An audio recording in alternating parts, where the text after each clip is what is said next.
UGC net paper 1ൻ്റെ PYQ സെഷനാണ് ഇന്ന് നമ്മൾ ചെയ്യാൻ പോകുന്നത്.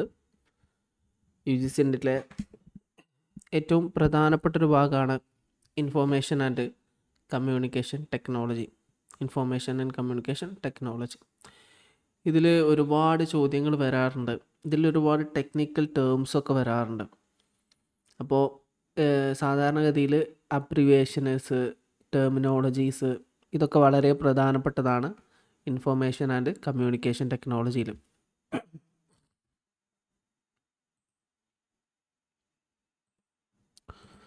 അപ്പോൾ നമുക്ക് എന്ത് ചെയ്യാം, സ്റ്റാർട്ട് ചെയ്യാം. സാധാരണയായിട്ട് ചോദിക്കുന്ന ചോദ്യങ്ങളാണ് ഇന്ന് നമ്മൾ ഡിസ്കസ് ചെയ്യാൻ പോകുന്നത്. ഇത് ടെർമിനോളജി ആയിട്ടും സാധാരണ ചോദിക്കാറുണ്ട്, ഇതെന്താണെന്ന് പറഞ്ഞിട്ടും ചോദിക്കാറുണ്ട്. രണ്ട് നിലയ്ക്ക് വരികയാണെങ്കിലും ആൻസർ ചെയ്യാൻ പറ്റുന്ന രീതിയിൽ നമുക്ക് എന്ത് ചെയ്യാം, ഡിസ്കസ് ചെയ്യാം. സാധാരണയായിട്ട് ചോദിക്കുന്ന ഒരു പ്രധാനപ്പെട്ട ചോദ്യമാണ് ASCII. നമുക്ക് ക്വസ്റ്റ്യനിലേക്ക് കിടക്കാം. Okay, what is the meaning of ASCII? ഇത് പ്രധാനപ്പെട്ട ഒരു കമ്പ്യൂട്ടറുമായി ബേസ് ചെയ്തിട്ടുള്ളൊരു ടോപ്പിക്കാണ്, ചോദ്യമാണ്. ഇതിൻ്റെ മീനിങ് എന്താണ്, ഫുൾ ഫോം എന്താണ്? American standard code for information interchange എന്നാണോ? American standard code for international interchange എന്നാണോ? American standard code for intelligence interchange എന്നാണോ? American standard code for information interchange എന്നാണോ?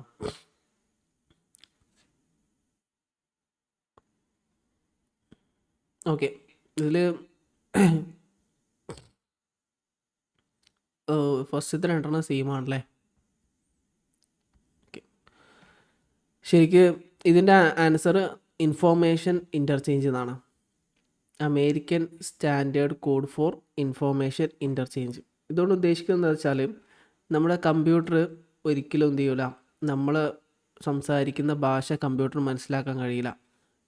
നമ്മൾ സാധാരണ യൂസ് ചെയ്യുന്ന ഇംഗ്ലീഷ് അക്ഷരങ്ങൾ, കോമാസ്, ചിഹ്നങ്ങൾ, സിമ്പിൾസ്, ഇതൊന്നും കമ്പ്യൂട്ടറിന് മനസ്സിലാവില്ല. കമ്പ്യൂട്ടറിന് മനസ്സിലാകുന്നത് ബൈനറി ലാംഗ്വേജാണ്. 0 1 0 0 0 ഇങ്ങനെയുള്ള ലാംഗ്വേജ് മാത്രമേ കമ്പ്യൂട്ടറിന് മനസ്സിലാവുള്ളൂ. അപ്പോൾ നമ്മുടെ കീബോർഡിൽ ഒരുപാട് സ്വിച്ചുകൾ ഉണ്ടായിരിക്കും അല്ലേ. പലതരത്തിലുള്ള സ്വിച്ച്, ABCDEFGH ഇങ്ങനെ കുറേ സ്വിച്ചുകൾ ഉണ്ടാവും. എൻ്റർ സ്വിച്ച് ഉണ്ടായിരിക്കും, അതുപോലെ തന്നെ നമ്പർ സ്വിച്ചുകൾ ഉണ്ടായിരിക്കും, പലതരത്തിലുള്ള സിമ്പിൾസ് ഉണ്ടായിരിക്കും അല്ലേ. ഇതൊക്കെ അപ്പോൾ എങ്ങനെയാണ് കമ്പ്യൂട്ടർ മനസ്സിലാക്കാം? ഓരോ അക്ഷരങ്ങളും സ്പെസിഫിക് നമ്പറിലേക്ക് കൺവേർട്ട് ചെയ്തുകൊണ്ട് കമ്പ്യൂട്ടർ മനസ്സിലാകുന്ന രീതിയിൽ കൺവേർട്ട് ചെയ്യുന്നത് ASCII ആണ്. അതായത് American standard code for information interchange ആണ്. ഇതൊരു യൂണിവേഴ്സൽ ട്രാൻസ്ലേഷൻ ഡിക്ഷണറിയാണ്. അതെന്ത് ചെയ്യും, ഓരോ അക്ഷരത്തിനും സ്പെസിഫിക് ന്യൂമറിക്കൽ കോഡ് കൊടുത്തുകൊണ്ട് കൺവേർട്ട് ചെയ്ത് നമ്മളെ കമ്പ്യൂട്ടറിന് എന്ത് ചെയ്യും, നമ്മുടെ ഈ ബൈനറി ലാംഗ്വേജിലേക്ക് എല്ലാ നമ്പേഴ്സിനെയും അക്ഷരങ്ങളെയും കൺവേർട്ട് ചെയ്യാൻ സഹായിക്കുന്നു. ഇതൊരു ഡിക്ഷണറിയാണെന്ന് മനസ്സിലാക്കിയാൽ മതി. Universal translation dictionary.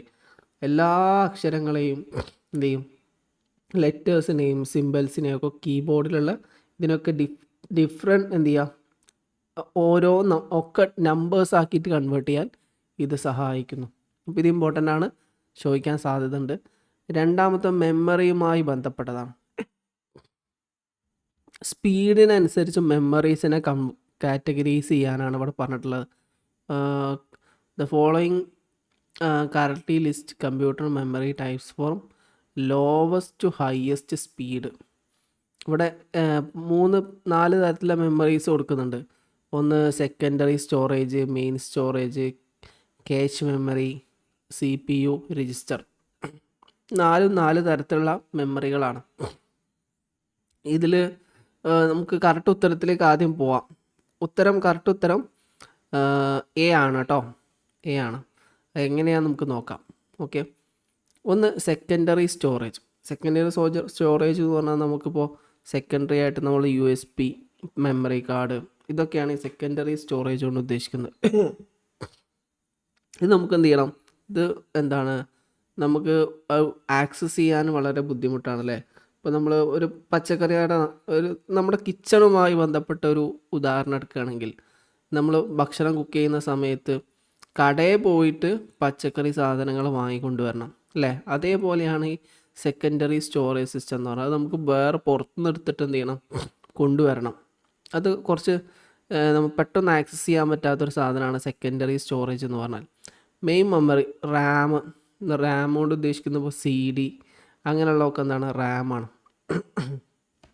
Re random access memory നമുക്ക് പെട്ടെന്ന് എന്ത് ചെയ്യാൻ പറ്റും, നമുക്ക് യൂസ് ചെയ്യാൻ പറ്റുന്ന മെമ്മറിയാണ് റാം അല്ല മെയിൻ മെമ്മറി എന്നുകൊണ്ട് ഉദ്ദേശിക്കുന്നത്.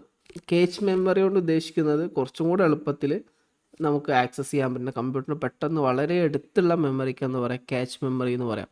CPU രജിസ്റ്റർ എന്ന് പറഞ്ഞാൽ അതിനേക്കാളും അടുത്തുള്ള മെമ്മറിയാണ് CPU രജിസ്റ്റർ എന്ന് പറഞ്ഞാൽ.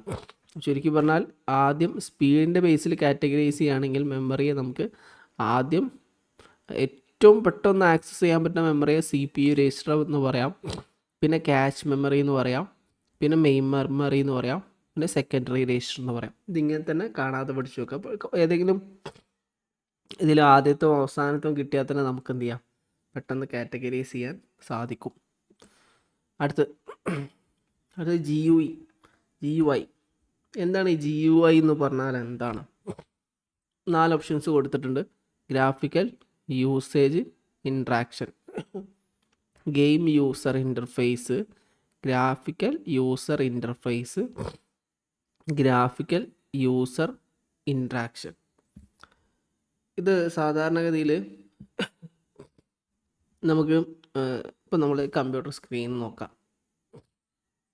ഇതൊരു നല്ല എന്താണ് GUI ആണ്. അതുപോലെ തന്നെ നമ്മൾ മൗസിനൊരു GUI ഉണ്ട്. നമുക്ക്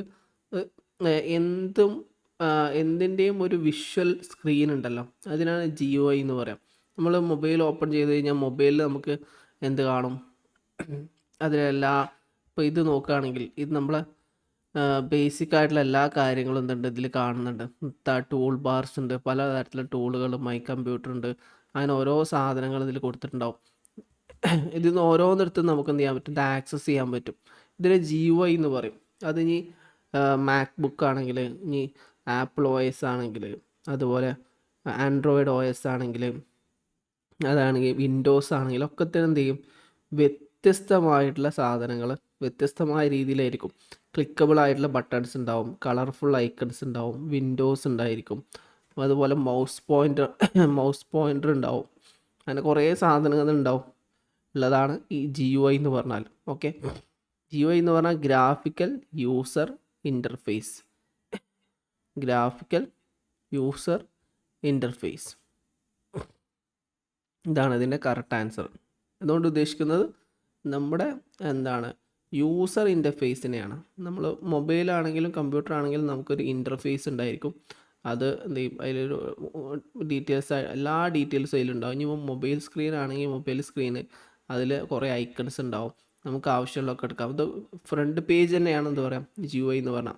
ഇപ്പോൾ കമ്പ്യൂട്ടർ ആണെങ്കിൽ നമുക്ക് മൗസ് പോയിൻ്റ് ഉണ്ടാവും, മൗസ് പോയിൻ്റ് വെച്ചിട്ട് നമുക്ക് ഓരോന്ന് ചെയ്യാം, ഓപ്പൺ ചെയ്യാൻ പറ്റും. നല്ല വിഷ്വൽ സ്ക്രീൻസ് ഉണ്ടാവും, ക്ലിക്ക് ചെയ്യാൻ പറ്റുന്ന ബട്ടൺസ് ഉണ്ടാവും, ഐക്കൺസ് ഉണ്ടാവും, വിൻഡോസ് ഉണ്ടായിരിക്കും, ഫോൾഡേഴ്സ് ഉണ്ടായിരിക്കും, ഒക്കെ വരുന്നതാണ് എന്ത്, ഗ്രാഫിക്കൽ യൂസർ ഇൻ്റർഫേസ് എന്ന് പറയുന്നത്. ഇത് ഉപയോഗിച്ച് കാണാനാണ് നമ്മൾ ആൻഡ്രോയിഡ് OS ആണെങ്കിലും അത് പിന്നെ എന്താണെങ്കിലും ലിനക്സ് ആണെങ്കിലും വിൻഡോസ് ആണെങ്കിലും ആപ്പിൾ OS ആണെങ്കിലും ഏത് സാധനമാണെങ്കിലും ഓപ്പറേറ്റ് ചെയ്യുന്നത് ഈ ഇൻ്റർഫേസിലൂടെയാണ്. ഓക്കെ, അതാണ് URL. സാധാരണ ചോദിക്കുന്നതാണ്, ഇത് എന്താന്നുള്ള രീതിയിലും വരാറുണ്ട്. ഇതിൻ്റെ മീനിങ് എന്താ, ഫുൾ ഫോം എന്താണെന്ന് ചോദിക്കാറുണ്ട്. 4 ഓപ്ഷൻസ് കൊടുത്തിട്ടുണ്ട്. Uniform resource locator, universal resource location,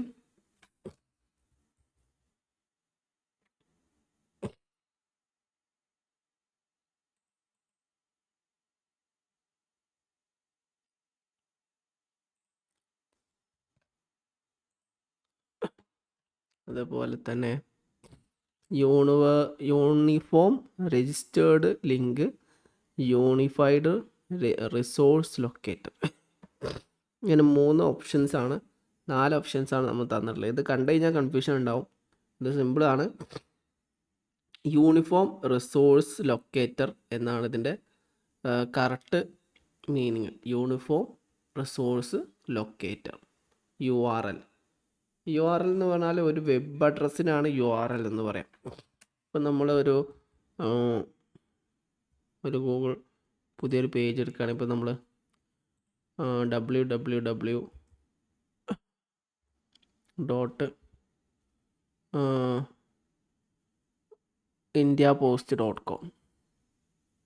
ഇത് ഒരു വെബ് അഡ്രസ്സാണ്. ഇത് ഈ കൊടുത്തിട്ടുള്ളത് കണ്ടോ, ഇതൊരു വെബ് അഡ്രസ്സാണ്. ഇതിനെയാണ് എന്ത് പറയാം, URL എന്ന് പറയാം. നമ്മളെ ഓരോ വീട്ടിൽ നിന്നുണ്ടാവും ഒരു അഡ്രസ്സ് ഉണ്ടായിരിക്കും അല്ലേ. നമ്മളെ നാട്ടിൽ നമ്മളെ വീട്ടിലേക്ക് ഒരു കത്ത് അയക്കണമെങ്കിൽ നമുക്ക് ഒരു പോസ്റ്റൽ അഡ്രസ്സൊക്കെ ഉണ്ടായിരിക്കും. പോസ്റ്റ്മാൻ ആ അഡ്രസ്സ് വെച്ചിട്ടാണ് നമ്മളെ വീട്ടിലേക്ക് വരിക. അതേപോലെ തന്നെ വെബ്സൈറ്റിൽ നിന്നുണ്ടാവും ഒരു അഡ്രസ്സ് ഉണ്ടായിരിക്കും. അതാണ് URL എന്ന് പറഞ്ഞാൽ. ഈ കാണുന്നതാണ് URL. ഇന്ത്യ പോസ്റ്റിൻ്റെ പോസ്റ്റ് ഓഫീസിൻ്റെ വെബ്സൈറ്റാണിത്. ഇതിൻ്റെ URL ആണത്. ഇത് ക്ലിക്ക് ചെയ്ത് കഴിഞ്ഞാൽ അതിൽ എന്തുണ്ടാവും, ഒരു നല്ലൊരു പുതിയ പേജ് തുറന്നു വരും. ഇതിൽ ഒരുപാട് ചിത്രങ്ങൾ വരും. അതുപോലെ വീഡിയോസ് നമുക്ക് ആക്സസ് ചെയ്യാൻ പറ്റും. ഇതുമായി ബന്ധപ്പെട്ട എല്ലാ കാര്യങ്ങളും എന്തുണ്ടാവും ഇതിൽ എക്സ്പ്ലെയിൻ ചെയ്യും.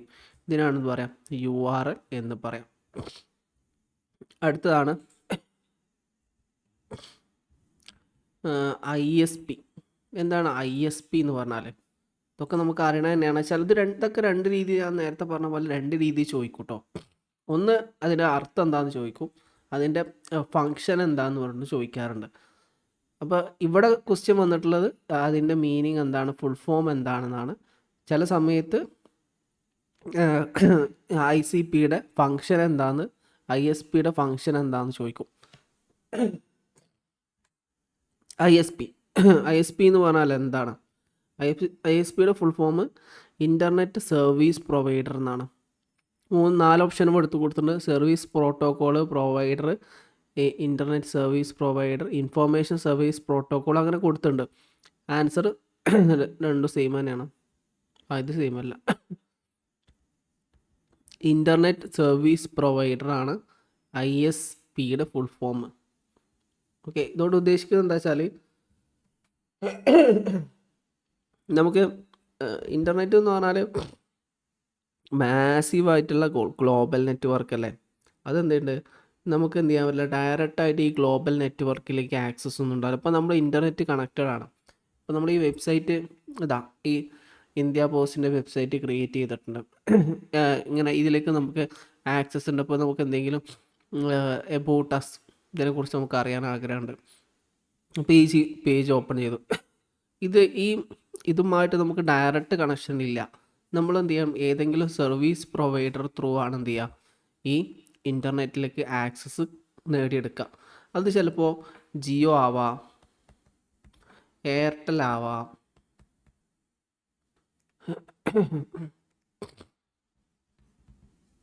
അല്ലെങ്കിൽ BSNL ആവാം.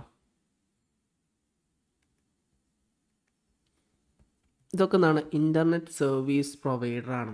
ഇവർ ത്രൂ ആണ് എന്ത് ചെയ്യുക, ഇവർക്ക് നമുക്ക് മാസത്തിലോ അല്ലെങ്കിൽ 6 മാസം കൂടുമ്പോഴോ വർഷത്തിലൊക്കെ നമ്മൾ പേയ്മെൻറ്റ് കൊടുത്തിട്ട് എന്ത് ചെയ്യും, ഇൻ്റർനെറ്റ് ആക്സസ് ചെയ്യുക. അപ്പം നമ്മളും ഈ ഗ്ലോബൽ നെറ്റ്വർക്കുമായി ഇടയിലുള്ള മിഡിൽ മാൻ ആണ് ആര്, അല്ലെങ്കിൽ കമ്പനീസാണ് ആര്, ഇൻ്റർനെറ്റ് സർവീസ് പ്രൊവൈഡർ. അപ്പോൾ അവരുടെ പണി എന്താണ്, ഈ ജിയോ ആണെങ്കിലും എയർടെൽ ആണെങ്കിലും BSNL ആണെങ്കിലും നമുക്ക് എന്ത് ചെയ്യാം, ഈ ഗ്ലോബൽ നെറ്റ്വർക്കുമായിട്ട് എന്ത് ചെയ്യുക, കണക്ഷൻ തരാം. അതിന് മാസം ഒരു നിശ്ചിത പേയ്മെൻറ്റ് നമ്മൾ കൊടുക്കും. അതിൻ്റെ ബേസിൽ എന്ത് ചെയ്യും, നമുക്ക് ഇൻ്റർനെറ്റ് ഫെസിലിറ്റീസ് എത്തിച്ചു തരിക എന്നതാണ് ആരുടെ പണി, ഇൻ്റർനെറ്റ് സർവീസ് പ്രൊവൈഡേഴ്സിൻ്റെ ജോലി. ഈ മീനിങ് മനസ്സിലാക്കി കഴിഞ്ഞാൽ പല രീതിയിലുള്ള ചോദ്യങ്ങൾ വന്നാലും നമുക്ക് കൃത്യമായിട്ട് ഉത്തരം ചെയ്യാൻ പറ്റും. അടുത്താണ് MAC. എന്താണ് MAC എന്ന് പറഞ്ഞാൽ? MAC സ്റ്റാൻഡ്സ് ഫോർ 4 ഓപ്ഷൻ കൊടുത്തിട്ടുണ്ട്. Media access control, memory access control, multiple access computer, master access control. ഇതിൽ ചില കാര്യങ്ങളൊക്കെ നമുക്ക് എന്ത് ചെയ്യാം, ആദ്യം നമുക്ക് ഒഴിവാക്കാം. മാസ്റ്റർ ആക്സസ് കൺട്രോൾ, അതുപോലെ മെമ്മറി ആക്സസ് കൺട്രോൾ, ഇതൊക്കെ വേണമെങ്കിൽ നമുക്ക് എന്ത് ചെയ്യാം, കണ്ടാൽ തന്നെ അറിയാം ശരിയല്ല എന്നുള്ളത്. ഇതിൻ്റെ മീനിങ് ശരിക്കും ഇതിൻ്റെ കറക്റ്റ് ഫുൾ ഫോം എന്നുണ്ട് മീഡിയ ആക്സസ് കൺട്രോൾ എന്നതാണ്. ഇത് മീഡിയ ആക്സസ് കൺട്രോൾ കൊണ്ട് ഉദ്ദേശിക്കുന്നത് ഒരു പെർമനൻ്റ് ഡിജിറ്റ്, നമ്മളെ ഡിവൈസിൻ്റെ പെർമനൻ്റ് ഡിജിറ്റൽ ഫിംഗർ പ്രിൻ്റ് ആണത്. പെർമനൻ്റ്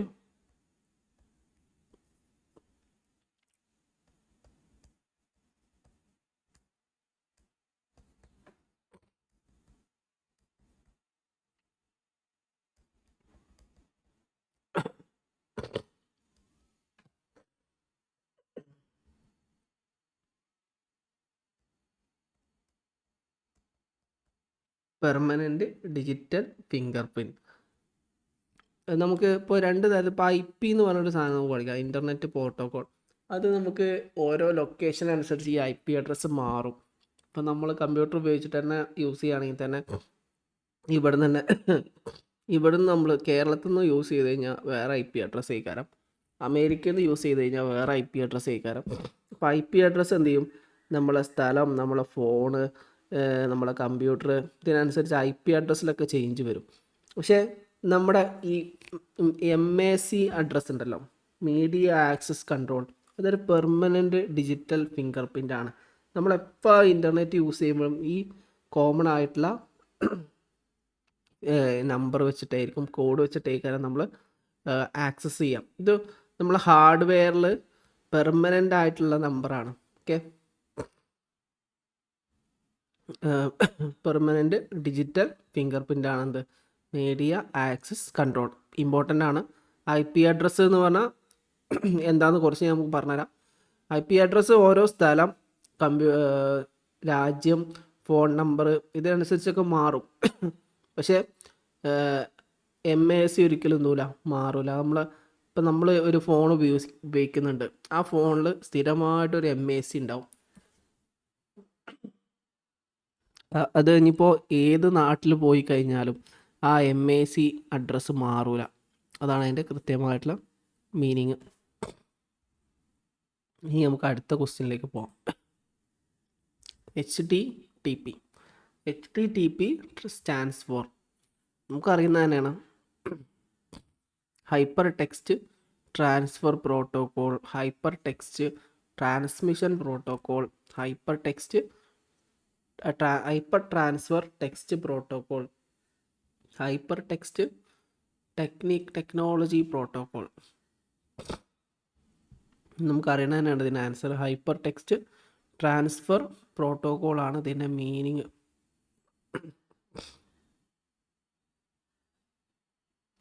ഇത് ഇപ്പോൾ ഇതുകൊണ്ട് ഉദ്ദേശിക്കുന്നത് വെച്ചാൽ നമ്മളെ വെബ് ബ്രൗസറും വെബ്സൈറ്റിൻ്റെ സെർവറും തമ്മിൽ ഇൻട്രാക്ട് ചെയ്യാൻ സഹായിക്കുന്ന ഒരു കോഡാണെന്ത്, ഒരു സെറ്റ് ഓഫ് റൂളോ അല്ലെങ്കിൽ പ്രോട്ടോക്കോളാണെന്ത് ഈ HTTP എന്ന് പറഞ്ഞാൽ. ഇപ്പോൾ ഉദാഹരണമായിട്ട് നമുക്കിതൊരു വെബ് ബ്രൗസർ എടുക്കാം.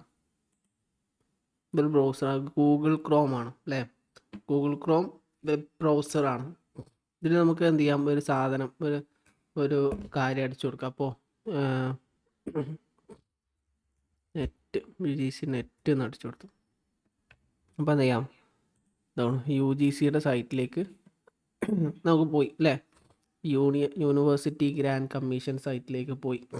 ഇത് നമ്മൾ ഒരു വെബ് ബ്രൗസറിന് എന്ത് ചെയ്യാണ്, യൂണിവേഴ്സിറ്റി ഗ്രാൻഡ് കമ്മീഷൻ്റെ സൈറ്റിലേക്ക് നമ്മൾ പോവുകയാണ് ചെയ്തത്. ആദ്യം എന്ത് ചെയ്യുന്നുണ്ട്, നമ്മൾ ഒരു Google Chrome web browser open ചെയ്തു.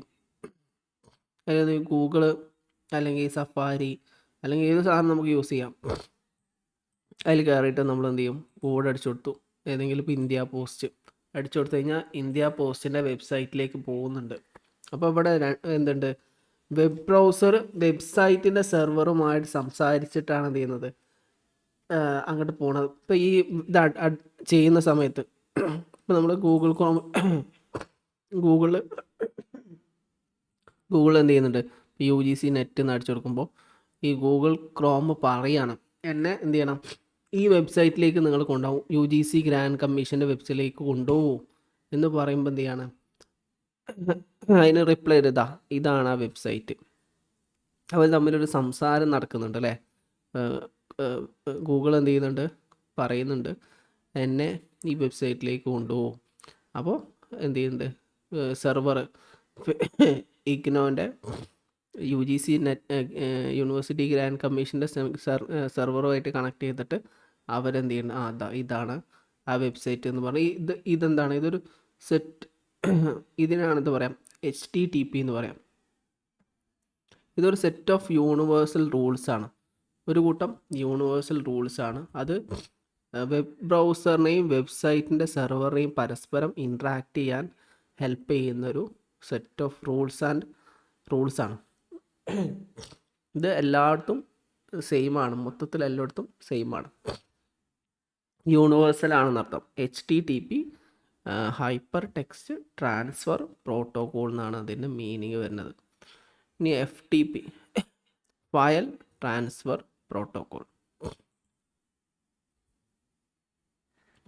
ഫയൽ ട്രാൻസ്ഫർ പ്രോട്ടോകോൾ നമ്മൾ സ്ഥിരമായിട്ട് കേൾക്കുന്നതാണ്. ഫയൽ ട്രാൻസ്ഫർ പ്രോട്ടോകോൾ പലതരത്തിൽ ഇതൊക്കെ ഓപ്ഷൻ വന്നാൽ പെട്ടെന്ന് നമുക്ക് മനസ്സിലാക്കിയെടുക്കാൻ പറ്റും. ഫയൽ ട്രാൻസ്ഫർ പ്രോട്ടോകോൾ എന്ന് പറഞ്ഞാൽ എന്താണ് ശരിക്ക്. ഈ FTTP എന്ന് പറഞ്ഞാൽ ശരിക്ക് FTP എന്ന് പറഞ്ഞാൽ HTTP പോലെ തന്നെയാണ്. ഓക്കെ, പക്ഷേ ലാർജ് ഫയൽസിനെ ഈസിലി മൂവ് ചെയ്യിപ്പിക്കാൻ വേണ്ടിയിട്ടാണ് എന്ത് ചെയ്യുന്നത്, ഈ ഫയൽ ട്രാൻസ്ഫർ പ്രോട്ടോകോൾ യൂസ് ചെയ്യുന്നത്. സാധാരണ ഇപ്പോൾ ആ റോഡിലൂടെ എന്ത് ചെയ്യും, ചെറിയ കാറുകളും പോകാറുണ്ട്, വലിയ ട്രക്കുകളും പോകാറുണ്ട് അല്ലേ. ഇപ്പോൾ വലിയ ട്രക്കുകൾ പോകുമ്പോൾ അതിനനുസരിച്ചുള്ള എന്തുണ്ടാവും, ഇന്ധനവും കാര്യങ്ങളൊക്കെ ആവശ്യമാണ്. അതേപോലെ തന്നെയാണ് ഇൻ്റർനെറ്റിലൂടെ നമുക്ക് എന്ത് ചെയ്യും, സാധാരണഗതിയിൽ സഞ്ചരിക്കാൻ HTTP ആണ് യൂസ് ചെയ്യുകയെങ്കിൽ, ലാർജസ്റ്റ് ഫയൽ യൂസ് ചെയ്തിട്ട് കമ്മ്യൂണിക്കേറ്റ് ചെയ്യാനൊക്കെ യൂസ് ചെയ്യണമെങ്കിൽ ഫയൽ ട്രാൻസ്ഫർ പ്രോട്ടോക്കോളാണ് യൂസ് ചെയ്യാം. ഇത് സാധാരണഗതിയിൽ വലിയ വലിയ ഫോൾഡറുകളും ഫയലുകളും ഒരു കമ്പ്യൂട്ടറിൽ നിന്ന് മറ്റൊരു കമ്പ്യൂട്ടറിലേക്ക് ട്രാൻസ്ഫർ ചെയ്യാൻ യൂസ് ചെയ്യുന്ന പ്രോട്ടോക്കോളാണെന്ത്, ഫയൽ ട്രാൻസ്ഫർ പ്രോട്ടോക്കോൾ. ഇത് വലിയ MB GB ഒക്കെ ഉള്ള വലിയ വലിയ ഫയലുകൾക്ക് ഇത് യൂസ് ചെയ്തുകൊണ്ട്, ഈ പ്രോട്ടോക്കോൾ യൂസ് ചെയ്തുകൊണ്ട് ഈസി ആയിട്ട് ട്രാൻസ്ഫർ ചെയ്യാൻ പറ്റും. ഫയൽ ട്രാൻസ്ഫർ പ്രോട്ടോക്കോൾ എന്ന് പറഞ്ഞാൽ എന്താണെന്ന് മനസ്സിലായിട്ടുണ്ടാവും. ഇനി PDF. എന്താണ് PDF എന്ന് പറഞ്ഞാൽ? PDF നമ്മൾ സാധാരണ യൂസ് ചെയ്യുന്നതാണ് അല്ലേ. PDF നമ്മൾ ഇതിപ്പോൾ വേർഡ് ഫയലാണല്ലേ. ഇപ്പോൾ ഞാൻ വേർഡ് ഫയലിലാണ് ഇത് ചെയ്യുന്നത്. എനിക്കിവിടെ എഡിറ്റ് ചെയ്യാനൊക്കെ പറ്റും, പേനോട് എഡിറ്റ് ചെയ്യാം. മാത്രമല്ല എനിക്ക് വേണമെങ്കിൽ എന്ത് ചെയ്യാം, അക്ഷരങ്ങൾ ടൈപ്പ് ചെയ്യാനൊക്കെ പറ്റും അല്ലേ. ഇവിടെ ഇങ്ങനെ കൂട്ടിച്ചേർക്കാനൊക്കെ പറ്റും. അതുപോലെ ഈ സാധനം എടുത്തിട്ട് ഇത് ഇതേപോലെ ഞാൻ എൻ്റെ മൊബൈലിലേക്ക് പേസ്റ്റ് ചെയ്തെന്ന് കരുതാം. മൊബൈലിൽ പേസ്റ്റ് ചെയ്യുന്ന സമയത്ത് ഇങ്ങനെ ആവില്ല ചിലപ്പോൾ വരാം, ചെറിയ മാറ്റങ്ങളൊക്കെ ഉണ്ടാവും അല്ലേ. കമ്പ്യൂട്ടർ സ്ഥിരമായിട്ട് യൂസ് ചെയ്യുന്ന ആൾക്കാർക്ക് മനസ്സിലാവും. വേർഡ് ഫയല്, എക്സൽ ഫയല്, ഇതൊക്കെ നമ്മൾ മൊബൈൽ വെക്കുമ്പോൾ ചിലപ്പോൾ പാരഗ്രാഫിൻ്റെ ഷേപ്പ് മാറിയിട്ടുണ്ടാവും അല്ലേ. ഹെഡിങ്ങിൽ ചിലപ്പോൾ ചേഞ്ച് വന്നിട്ടുണ്ടാവും. അതുപോലെ നമ്മൾ ബോൾട്ട് ചിലപ്പോൾ ചെറിയ മാറ്റങ്ങൾ, നടുവിൽ കൊടുത്ത് സൈഡിൽ വന്നിട്ടുണ്ടാവും. അതുപോലെ അങ്ങനെ കുറേ മാറ്റങ്ങൾ ഉണ്ടാവും വേർഡ് ഫയൽ യൂസ് ചെയ്യുന്ന സമയത്ത്, എക്സൽ വേർഡ് ഒക്കെ യൂസ് ചെയ്യുന്ന സമയത്ത്. ഈ PDF എന്ന് പറഞ്ഞാൽ, PDF എങ്ങനെയാണോ നമ്മൾ ഒരു വേർഡിൽ ഒരു സാധനം കൊണ്ടുവന്നത്, അത് അതേപോലെ ഒരു ചേഞ്ചും ഇല്ലാതെ അതേപോലെ ഒരു പിക്ചറായിട്ട് എന്ത് ചെയ്യാൻ പറ്റും, നമുക്ക് എന്ത് ചെയ്യാം, ഒരു പിക്ചർ രൂപത്തിലൊരു ഫോട്ടോ ആക്കിയിട്ട് PDF ആയിട്ട് കൺവേർട്ട് ചെയ്യാൻ പറ്റും. പിന്നെ ഇതിലൊന്ന് ചേഞ്ച് ചെയ്യാൻ ബുദ്ധിമുട്ടായിരിക്കും. അപ്പോൾ ഇത് കണ്ടോ, ഇതിങ്ങനെ ഒരു പേജ് ഇതൊക്കെ ഓരോ പേജുകളാണ് അല്ലേ. ഇങ്ങനെ ഈ സാധനം PDF ആയിട്ടാണ് കൺവേർട്ട് ചെയ്തത്, ഇത് ഇതേപോലെ തന്നെ കിട്ടും. അല്ല വേർഡായിട്ടാണ് ഞാൻ മൊബൈൽ ഫോണിലേക്ക് പേസ്റ്റ് ചെയ്യണമെന്ന് വെച്ചാൽ എന്തുണ്ടാവും, ചേഞ്ച് ഉണ്ടാവും. ഇതിൻ്റെ കോലത്തിലൊക്കെ ചെറിയ ചേഞ്ചുകൾ വരും. അപ്പോൾ നമുക്ക് വായിച്ചാൽ പെട്ടെന്ന് മനസ്സിലാവില്ല. അപ്പോൾ PDF മനസ്സിലാവില്ല എന്നല്ല, ചിലപ്പോൾ പാരഗ്രാഫായിട്ട് കൊടുത്തത് ചിലപ്പോൾ 2 വ്യത്യസ്ത പാരഗ്രാഫായിട്ടുണ്ടാവും. ഒരു പേജിൽ കൊടുത്ത കണ്ടൻറ്റ് കാണാൻ ചിലപ്പോൾ അപ്പുറത്തെ പേജിൽ വരുന്നു. അങ്ങനെ കുറേ സാധനങ്ങളുണ്ട്. അപ്പോൾ ഇത്രയും കാര്യങ്ങൾ എന്തിൽ വരുന്നതാണ്?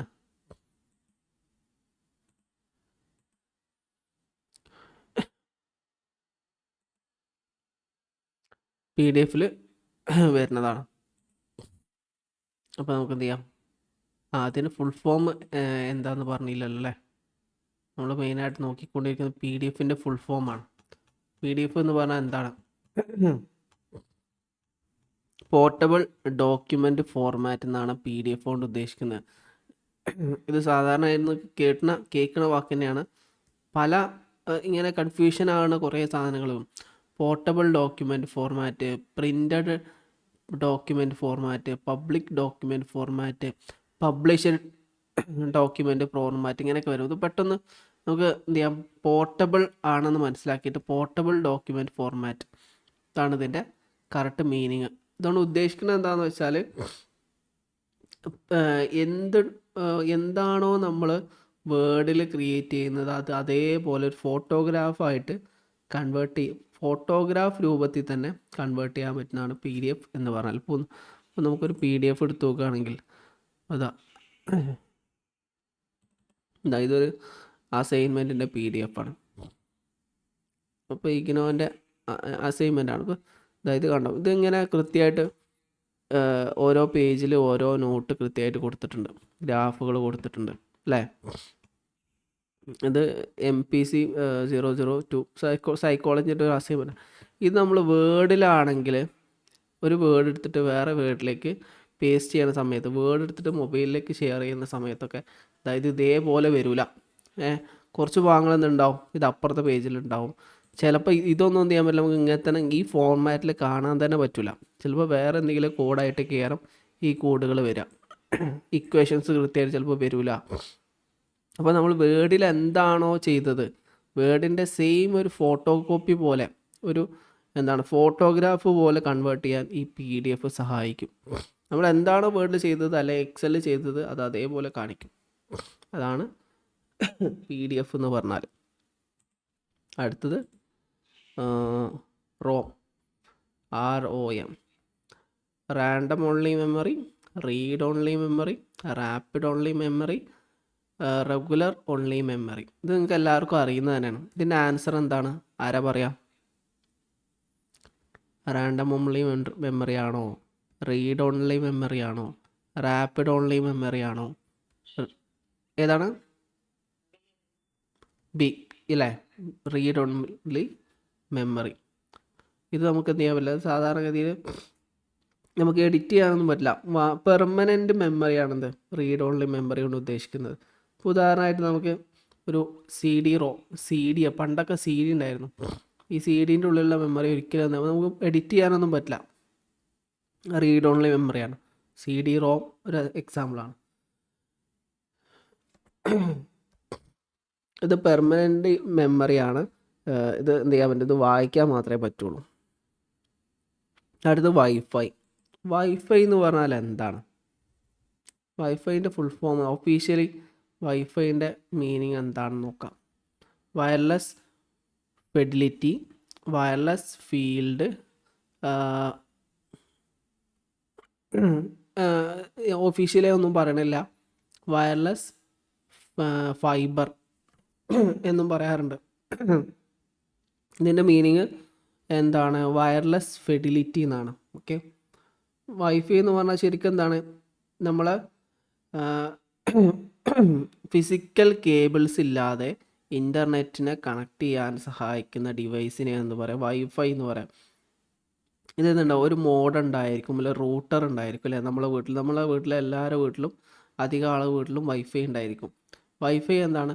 ഇത് പുറത്തുനിന്നൊരു കേബിൾ ത്രൂ കണക്ട് ചെയ്യും, റൂട്ടറിനെ കണക്ട് ചെയ്യും. ഒരു ബോക്സ് ഉണ്ടാവും, ഒരു ആൻറ്റിനേക്കുള്ള 2-4 ആൻറ്റിനുള്ള ഒരു ബോക്സ് ഉണ്ടായിരിക്കും. അതിലേക്ക് എന്ത് ചെയ്യും? കേബിൾ കണക്ട് ചെയ്യും. ഈ റൂട്ടർ എന്ത് ചെയ്യാം? വയറുകളില്ലാതെ നമ്മുടെ ലാപ്ടോപ്പിലേക്കും നമ്മുടെ മൊബൈലിലേക്കും ഇൻ്റർനെറ്റിൻ്റെ ആക്സസ് തരുന്നു. അതിനാണ് എന്ത് പറയാം? വയർലെസ് ഫിഡിലിറ്റി എന്ന് പറയുന്നത്. Wireless fidelity. അടുത്തത് എന്താണെന്ന് നോക്കാം. Volatile memory. അതാണ് ഈ വോളട്ടൈൽ. താഴെ പറയുന്നതിൽ വോളട്ടൈൽ മെമ്മറി ഏതാണെന്ന് നോക്കാം.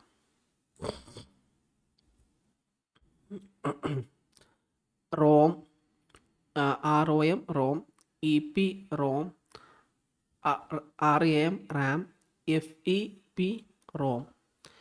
ഇതൊക്കെ എന്താണ്? വോളട്ടൈൽ മെമ്മറി എന്ന് പറഞ്ഞാൽ റാം ആണ്. ഓക്കെ, വോളട്ടൈൽ മെമ്മറിയുടെ പ്രത്യേകത എന്താ വെച്ചാൽ അത് ടെമ്പററി മെമ്മറിയാണ്, ഷോർട്ട് ടൈം മെമ്മറിയാണ്. എപ്പോഴാണോ കറണ്ട് പോകുന്നത് ആ സമയത്തിന് ഇതിൻ്റെ മെമ്മറി പോവും. ഉദാഹരണമായിട്ട് ഇപ്പോൾ നമ്മൾ ലാപ്ടോപ്പ്, കമ്പ്യൂട്ടറാണെന്ന് കരുതാം. കമ്പ്യൂട്ടർ നമ്മൾ ഓപ്പറേറ്റ് ചെയ്യാൻ വേണ്ടിയിട്ട് നമ്മൾ കറണ്ട് പോയാലും ഓപ്പറേറ്റ് ചെയ്യാൻ വേണ്ടി നമ്മൾ UPS യൂസ് ചെയ്യാറുണ്ട് അല്ലേ. UPS കണക്ട് ചെയ്ത് കഴിഞ്ഞാൽ കറണ്ട് പോയാലും എന്ത് ചെയ്യും? അത് വർക്ക് ചെയ്യും. അപ്പോൾ ഈ ബൈ ചാൻസിൽ UPSൻ്റെ ചാർജ് കഴിഞ്ഞു എന്ന് കരുതാം. ചാർജ് കഴിഞ്ഞ് കഴിഞ്ഞാൽ എന്ത് ചെയ്യും? കമ്പ്യൂട്ടർ ഓട്ടോമാറ്റിക് ഓഫ് ആവും. ഓഫായി കഴിഞ്ഞാൽ നമ്മൾ ചെയ്തുകൊണ്ടിരിക്കുന്ന കുറേ കാര്യങ്ങളുണ്ടാവും സ്ക്രീനിൽ, സേവ് ചെയ്യാതെ കുറേ കാര്യങ്ങൾ വെച്ചിട്ടുണ്ടാവും. അതൊക്കെ എന്ത് ചെയ്യും? ഓട്ടോമാറ്റിക് ഇല്ലാതാവും. അപ്പോൾ ഈ എഴുതിയതൊന്നും എന്ത് ചെയ്യില്ല, സേവ് ചെയ്തിട്ടില്ല. ഞാൻ ഈ പേനോട് എഴുതുന്നൊന്നും സേവ് ചെയ്തിട്ടില്ല. ഇപ്പോൾ കറണ്ട് ചെയ്തുകൊണ്ടിരിക്കുകയല്ലേ. പെട്ടെന്ന് കറണ്ട് പോയി കഴിഞ്ഞാൽ ഈ ലാപ്ടോപ്പ് ആയതുകൊണ്ട് ഇതിൽ ബാറ്ററി ഉണ്ട്, വർക്ക് ചെയ്യും. ബൈ ചാൻസിൽ ഇതിന് ബാറ്ററി ചാർജ് പൂർണ്ണമായിട്ടും കഴിഞ്ഞു എന്ന് കരുതാം. അപ്പോൾ ഇത് സേവ് ചെയ്യാത്തതുകൊണ്ട് തന്നെ എന്ത് ചെയ്യും? ഇത് ഓട്ടോമാറ്റിക് ഇല്ലാതായി പോകും. ഇതിനാണ് വോളട്ടൈൽ എന്ന് പറയുന്നത്. വോളട്ടൈൽ കൊണ്ട് ഉദ്ദേശിക്കുന്നത് ടെമ്പററി എന്നാണ് അർത്ഥം. എന്താണ് ടെമ്പററി? ഓക്കെ, ഇനി VDU. അടുത്ത ക്വസ്റ്റ്യനിലേക്ക് പോകാം. VDU എന്താണ്? VDU stands for. VDUവിന് പല ഓപ്ഷൻസ് കൊടുത്തിട്ടുണ്ട്. Visual display unit, virtual display unit, video display utility, visual data unit. ഇത് കണ്ടാൽ തന്നെ നമുക്ക് മനസ്സിലാവും വിഷ്വൽ ഡിസ്പ്ലേ യൂണിറ്റ് ആണെന്ന്. സാധാരണ നമ്മൾ കേൾക്കണതാണ് visual display unit. Visual display unit എന്ന് പറഞ്ഞാൽ നമുക്ക് എന്ത് ചെയ്യാം? നമ്മളെ ഈ എന്താണോ നമ്മൾ എന്ത് ചെയ്യുന്നത്, നമുക്ക് കാണാൻ കഴിയുന്ന, ഇപ്പോൾ നിങ്ങൾ സ്ക്രീനിൽ, ഇപ്പോൾ നിങ്ങൾ ലാപ്ടോപ്പ് കമ്പ്യൂട്ടറിലാണ് നിങ്ങൾ കാര്യങ്ങളൊക്കെ ചെയ്യുന്നത് വെച്ചാൽ അതിലൊരു സ്ക്രീൻ ഉണ്ടാവില്ലേ, മോണിറ്റർ ഉണ്ടാവും. മോണിറ്ററിലൂടെ ആവും നമുക്ക് എന്ത് ചെയ്യുക? എല്ലാ കാര്യങ്ങളും ആക്സസ് ചെയ്യാൻ പറ്റുക. ഓക്കെ, അല്ലെങ്കിൽ ചിലപ്പോൾ സ്കൂളുകളൊക്കെ ആണെങ്കിൽ പ്രൊജക്ടർ ഉണ്ടാവും. ഈ പ്രൊജക്ടറിലാണ് എല്ലാം ഡിസ്പ്ലേ ചെയ്യാം. നമ്മൾ കീബോർഡ് ഉപയോഗിച്ചുകൊണ്ടും പേന ഉപയോഗിച്ചുകൊണ്ടും അതുപോലെ പല സാധനങ്ങൾ ഉപയോഗിച്ചിട്ട് പല കാര്യങ്ങൾ ചെയ്യുന്നുണ്ട്. ഇതൊക്കെ കണക്ട് ചെയ്യുന്നത്, ഇത് വർക്ക് ചെയ്യുന്നത് എങ്ങനെയാണ്? നമുക്ക് കാണുന്നത് എന്താണ്? മോണിറ്റർ യൂസ് ചെയ്തിട്ടാണ്. ഇതിനാണ് വിഷ്വൽ ഡിസ്പ്ലേ യൂണിറ്റ് എന്ന് പറയുന്നത്.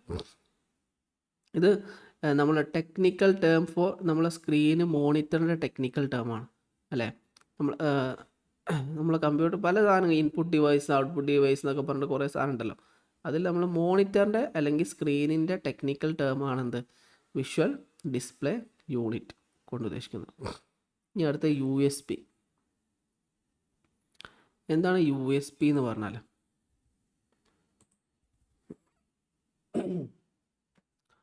USBയുടെ meaning പലതരത്തിലുണ്ട്.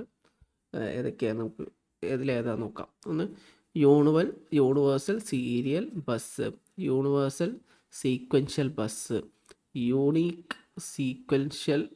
Serial bus, universal system bus. ആർക്കറിയാം ഇതിൻ്റെ ആൻസർ? ആരാ പറയാം? ഇത് വളരെ സിമ്പിളാണ്. യൂണിവേഴ്സൽ സീരിയൽ ബസ് എന്നതാണ് ഇതിൻ്റെ കറക്റ്റായിട്ടുള്ള ഉത്തരം. USB എന്ന് പറഞ്ഞാൽ നമ്മൾ കമ്പ്യൂട്ടറായി നമുക്ക് ഒരുപാട് ഇപ്പോൾ നമുക്ക് ഈ USB എന്ന് പറഞ്ഞാൽ സാധാരണഗതിയിൽ ഒരു പിന്നാണല്ലോ USB പിന്ന്. ഇത് നമുക്ക് USB കാണിച്ചു തരാം. കാണിച്ചേണ്ട ആവശ്യമൊന്നുമില്ല, നിങ്ങൾക്ക് അറിയണ കാര്യം തന്നെയാണ് USB.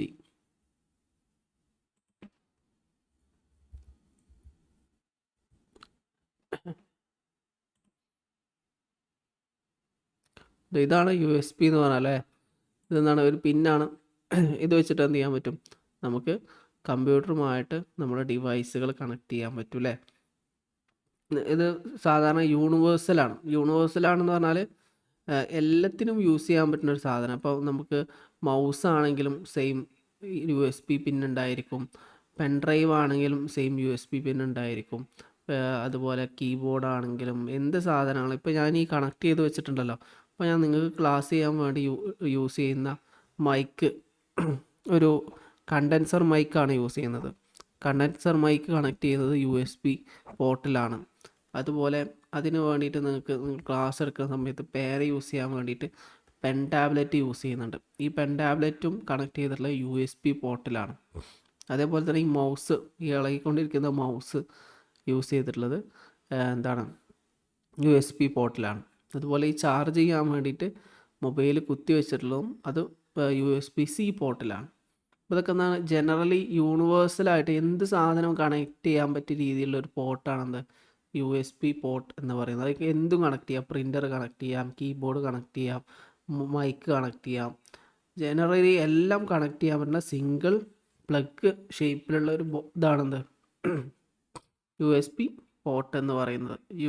USB universal serial bus എന്നാണ് അതിൻ്റെ മീനിങ് വരുന്നത്. ഇനി നമുക്ക് അടുത്ത ടോപ്പിക്കിലേക്ക് പോവാം. എന്താണ് SSD? SSD എന്ന് പറഞ്ഞാൽ എന്താണ്? ഒന്നാമത്തെ option solid state drive, solid storage drive, system state drive, secure state drive. ഇങ്ങനെ 4 ഓപ്ഷൻസാണ് കൊടുത്തിട്ടുള്ളത്. ഇതിൻ്റെ ഫുൾ ഫോം കറക്റ്റ് പറയുന്നത് സോളിഡ് സ്റ്റേറ്റ് ഡ്രൈവ് എന്നാണ് അതിൻ്റെ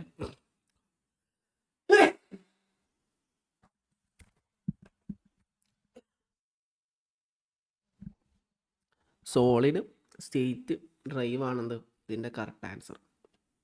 പണ്ടൊക്കെ പഴയ കാലത്തൊക്കെ നമ്മൾ ഹാർഡ് ഡിസ്കിൽ യൂസ് ചെയ്തിരുന്നത്, പഴയ ഹാർഡ് ഡിസ്കിന് HDD എന്നാണ് പറയാം.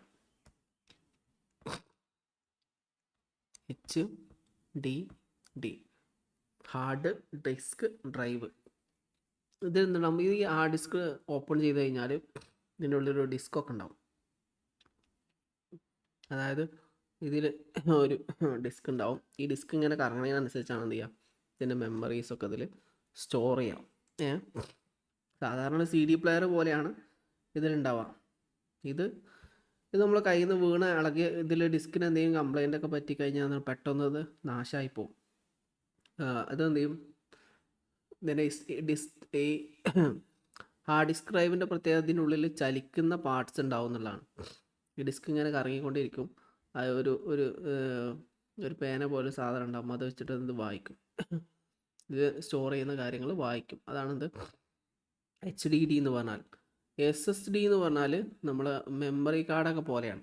മെമ്മറി കാർഡിൽ ചലിക്കുന്ന പാർട്സ് ഒന്നും ഉണ്ടാവില്ലല്ലോ. നമ്മൾ മൊബൈലൊക്കെ യൂസ് ചെയ്യുന്ന മെമ്മറി കാർഡ് നിങ്ങൾ കണ്ടിട്ടില്ലേ? അല്ലെങ്കിൽ USB മെമ്മറി കാർഡ്, നമ്മൾ പെൻ ഡ്രൈവ് കണ്ടിട്ടുണ്ടാവും അല്ലേ? പെൻ ഡ്രൈവിൻ്റെ ഉള്ളിലൊന്നും ചലിക്കുന്ന പാർട്സുകളില്ല, ഒരു ചിപ്പായിരിക്കും ഉണ്ടാവുക. ഈ ചിപ്പിൻ്റെ ഉള്ളിൽ കുറേ സാധനങ്ങളുണ്ടാവും.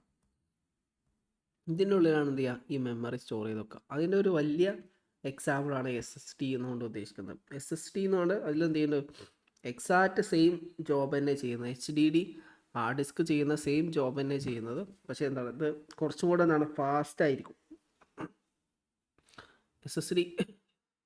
HDD ഹാർഡ് ഡിസ്കിനേക്കാളും കുറച്ചും കൂടെ ഫാസ്റ്റ് ആയിരിക്കും. മാത്രമല്ല ഇത് പെട്ടെന്ന് ഡാമേജ് ആവില്ല എന്നൊക്കെ പറയുന്നുണ്ട്. ഇതാണ് ഇതിൻ്റെ മീനിങ്. നമുക്ക് ലാൻ എന്ന് പറഞ്ഞാൽ എന്താണെന്ന് നോക്കാം. ലാൻ ലോക്കൽ ഏരിയ നെറ്റ്വർക്കിനെയാണ് എന്താ പറയുക, ലാൻ എന്ന് പറയുന്നത്. നിങ്ങൾക്ക് അറിയുന്ന കാര്യം തന്നെ. ലോക്കൽ ഏരിയ നെറ്റ്വർക്ക് കൊണ്ട് ഉദ്ദേശിക്കുന്നത് എന്താ വെച്ചാൽ, ഇപ്പം നമ്മൾ വീട് അല്ലെങ്കിൽ നമ്മളെ കോളേജിലെ കമ്പ്യൂട്ടറുകൾ, നമ്മൾ കോളേജിലൊരു കമ്പ്യൂട്ടർ ലാബ് ഉണ്ടെന്ന് കരുതാം. ഈ കമ്പ്യൂട്ടർ ലാബിൽ 30 കമ്പ്യൂട്ടറുകളുണ്ട്. ഈ 30 കമ്പ്യൂട്ടറുകളും കണക്ട് ചെയ്യുന്ന കണക്ഷനെ എന്ത് പറയും, ലോക്കൽ ഏരിയ നെറ്റ്വർക്ക് എന്ന് പറയും.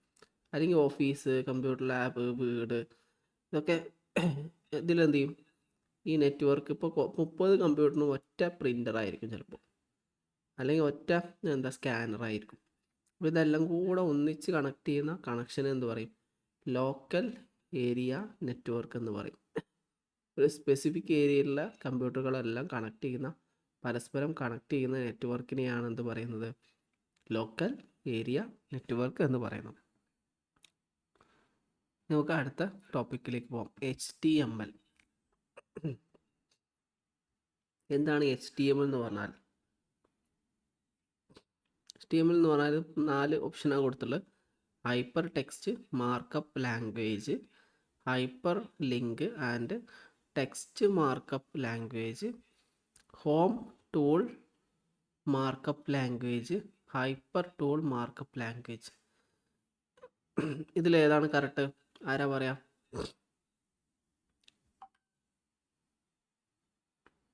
ആരെങ്കിലും പറയും? അറിയണ തന്നെ, എല്ലാവർക്കും അറിയണ തന്നെ. ഇതിൻ്റെ correct answer hypertext markup language ആണ്. Hypertext markup language. ഇത് ഉദ്ദേശിക്കുക എന്താ വെച്ചാൽ, നമ്മൾ ഒരു വെബ്സൈറ്റൊക്കെ ബിൽഡ് ചെയ്യുന്ന സമയത്ത് നമ്മൾ എന്ത് ചെയ്യും? നമുക്ക് കോഡ്, നമ്മൾ HTML കോഡൊക്കെ പഠിച്ചിട്ടില്ലേ നിങ്ങൾ 10ാം ക്ലാസ്സിൽ? HTML ഇങ്ങനെ ചിഹ്നമൊക്കെ ഇട്ടിട്ട് HTML എന്ന് എഴുതിയിട്ട് നമ്മൾ എന്ത് ചെയ്യും? ഓരോ കോഡ് എഴുതും. അതിനനുസരിച്ച് എന്ത് ചെയ്യും? വെബ്സൈറ്റ് ഡെവലപ്പ് ചെയ്യും. എങ്ങനെയാണ് ഒരു വെബ്സൈറ്റ് ഡെവലപ്പ് ചെയ്യുന്നത്? അപ്പോൾ ഇതൊരു വെബ്സൈറ്റ്, ഇത് ഇന്ത്യ UGC നെറ്റിൻ്റെ ഒരു വെബ്സൈറ്റാണ്. ഈ വെബ്സൈറ്റ് ഇങ്ങനെ ഡെവലപ്പ് ചെയ്തത് ഒരു സ്പെസിഫിക് കോഡിൻ്റെ ബേസിലാണ് അല്ലേ? അതിന് പ്രധാനപ്പെട്ട ഒരു കോഡാണ് HTML കോഡിംഗ് എന്നൊക്കെ പറഞ്ഞത്. അപ്പോൾ അത് കോഡ് വെച്ചിട്ട് എന്ത് ചെയ്യാൻ പറ്റും? നമുക്ക് വെബ്സൈറ്റ് എങ്ങനെ ഡിസൈൻ ചെയ്യണം, എങ്ങനെയാണത്, ഹെഡിങ് എങ്ങനെ വരണം, അതിൻ്റെ പിക്ചേഴ്സ് എങ്ങനെ വരണം എന്നൊക്കെ നമ്മൾ ഡിസൈൻ ചെയ്യാൻ നമുക്കിത് സഹായിക്കും. പലതരത്തിലുള്ള കോഡിങ്ങുകളുണ്ട്. അതിലൊന്നാണ് HTML കോഡിംഗ് എന്ന് പറഞ്ഞാൽ. പിന്നെ അടുത്തതാണ് NMEICT. എന്താണ് NMEICT? ഇതിൻ്റെ മീനിങ്, NMEICT എന്ന് പറഞ്ഞാൽ national mission for education through information and communication ടെക്നോളജിയാണ്.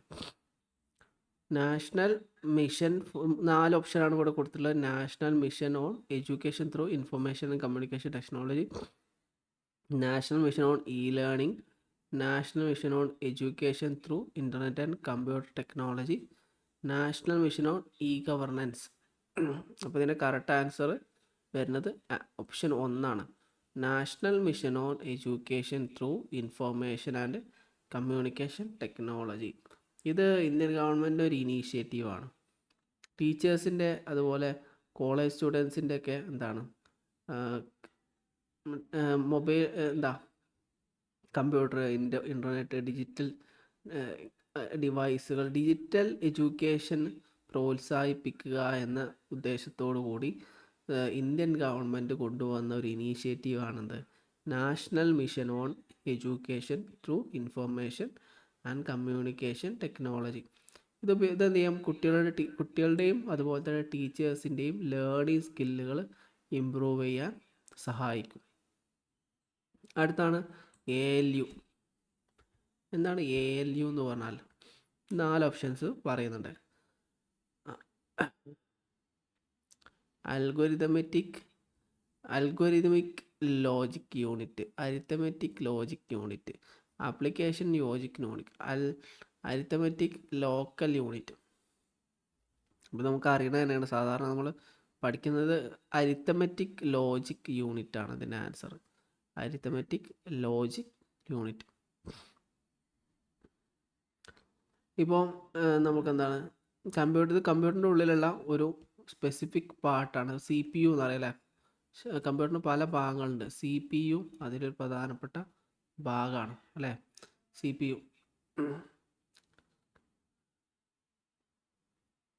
ഇതിൻ്റെ ഉള്ളിലുള്ള ഒരു CPUവിൻ്റെ ഉള്ളിലുള്ള ഒരു സ്പെസിഫിക് പാർട്ടാണത് അരിത്തമെറ്റിക് ലോജിക്കൽ യൂണിറ്റ് എന്ന് പറയുന്നത്.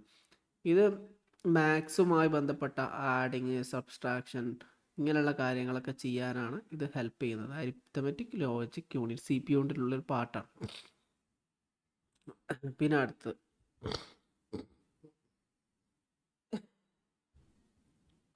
BIOS, BIOS. എന്താണ് ബയോസ് എന്ന് പറഞ്ഞാൽ? നോക്കാം.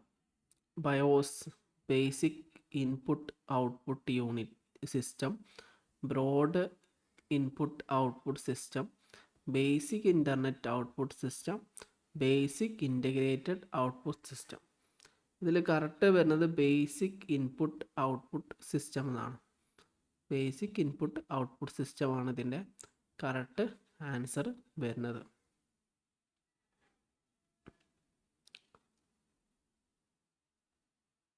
ഈ കമ്പ്യൂട്ടർ നമ്മൾ ഓൺ ചെയ്യുന്ന സമയത്ത് ലാപ്ടോപ്പ് നമ്മൾ കമ്പ്യൂട്ടർ ഓൺ ചെയ്യാം അല്ലേ, ലാപ്ടോപ്പ് ആണെന്ന് കരുതുക. നമ്മളെന്ത് ചെയ്യും, ലാപ്ടോപ്പിനൊരു പവർ ബട്ടൺ ഉണ്ടാവും അല്ലേ. പവർ ബട്ടൺ ഓൺ ചെയ്ത് കഴിഞ്ഞാൽ ഓപ്പറേറ്റിംഗ് സിസ്റ്റം എല്ലാം ആദ്യം ഓൺ ചെയ്ത് തരും അല്ലേ. വിൻഡോസ്, ലിനക്സ് ഒന്നല്ല ആദ്യം ഓൺ ചെയ്യാം.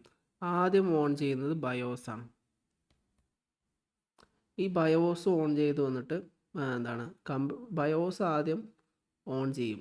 എന്നിട്ട് ബയോസ് ആണ് എന്ത് ചെയ്യുന്നത്, കീബോർഡ്, സ്ക്രീന്, മെമ്മറി ഇതൊക്കെ പ്രോപ്പറായിട്ട് വർക്കിംഗ് ആണോ എന്ന് നോക്കിയതിന് ശേഷമാണ് എന്ത് ചെയ്യുക, ഇത് എന്തിന് ഹാൻഡ് ഓവർ ചെയ്യുക, വിൻഡോസിന് ഹാൻഡ് ഓവർ ചെയ്യും. വിൻഡോസ് ഓപ്പൺ ചെയ്യും. കമ്പ്യൂട്ടർ ഓൺ ആക്കി കഴിഞ്ഞാൽ ആദ്യം ഓപ്പൺ ആകുന്ന ഭാഗമാണെന്ത്, ബയോസ് എന്ന് പറഞ്ഞാൽ. ഇത് ബേസിക് ഇൻപുട്ട് ഔട്ട്പുട്ട് യൂണിറ്റ് ആണ്. ഇതാണെന്ത്, ആദ്യം കമ്പ്യൂട്ടർ ഫസ്റ്റായിട്ട് ഓൺ ആകുന്ന സമയത്ത് ഓൺ ആവാം. ഇതാണ് മറ്റുള്ള ഡിവൈസുകളൊക്കെ പ്രോപ്പറായിട്ട് കണക്റ്റ് ആയിട്ടുണ്ടോ, വർക്കിംഗ് ഉണ്ടോ എന്നൊക്കെ നോക്കുക.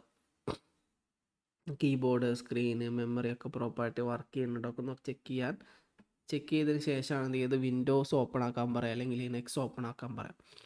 അടുത്താണ് OCR. എന്താണ് ഈ OCR എന്ന് പറഞ്ഞാൽ?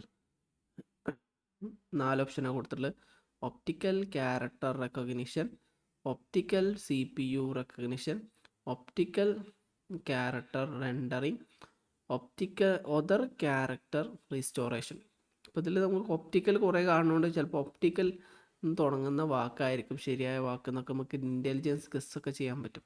അതുപോലെ ക്യാരക്ടർ 2 പ്രാവശ്യം വരുന്നുണ്ട്, 3 പ്രാവശ്യം ക്യാരക്ടർ വരുന്നുണ്ട്.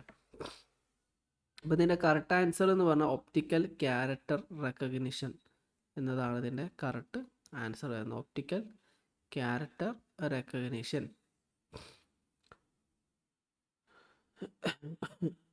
ഒപ്റ്റിക്കൽ ക്യാരക്ടർ റെക്കഗ്നിഷൻ, ഇത് OCR.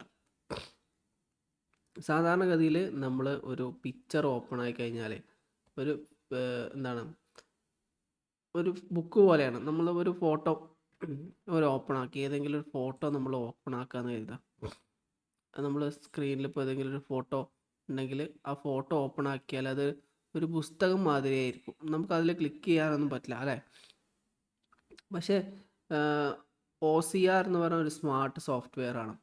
ഇതെന്ത് ചെയ്യാൻ പറ്റും, ഇപ്പോൾ ഒരു പിക്ചർ ഇപ്പോൾ ഉദാഹരണമായിട്ട് നമ്മൾ പറഞ്ഞാൽ ഇതെന്താണ്, ഇതിൻ്റെ ഒരു സ്ക്രീൻഷോട്ട് എടുത്തിട്ട് ഞാൻ OCR എന്ന് പറഞ്ഞ സോഫ്റ്റ്വെയറിലേക്ക് അപ്ലോഡ് ചെയ്ത് കഴിഞ്ഞാൽ ഇതിലുള്ള ലെറ്ററുകൾ, ഇതിലുള്ള ഷേപ്പുകൾ ഒക്കെ എന്ത് ചെയ്യാൻ പറ്റും, അതിനെ ഐഡൻറ്റിഫൈ ചെയ്യാൻ പറ്റും. അതിൻ്റെ ബേസിൽ എന്ത് ചെയ്യാൻ പറ്റും, എനിക്ക് എഡിറ്റ് ചെയ്യാനും കോപ്പി പേസ്റ്റ് ചെയ്യാനൊക്കെ പറ്റും.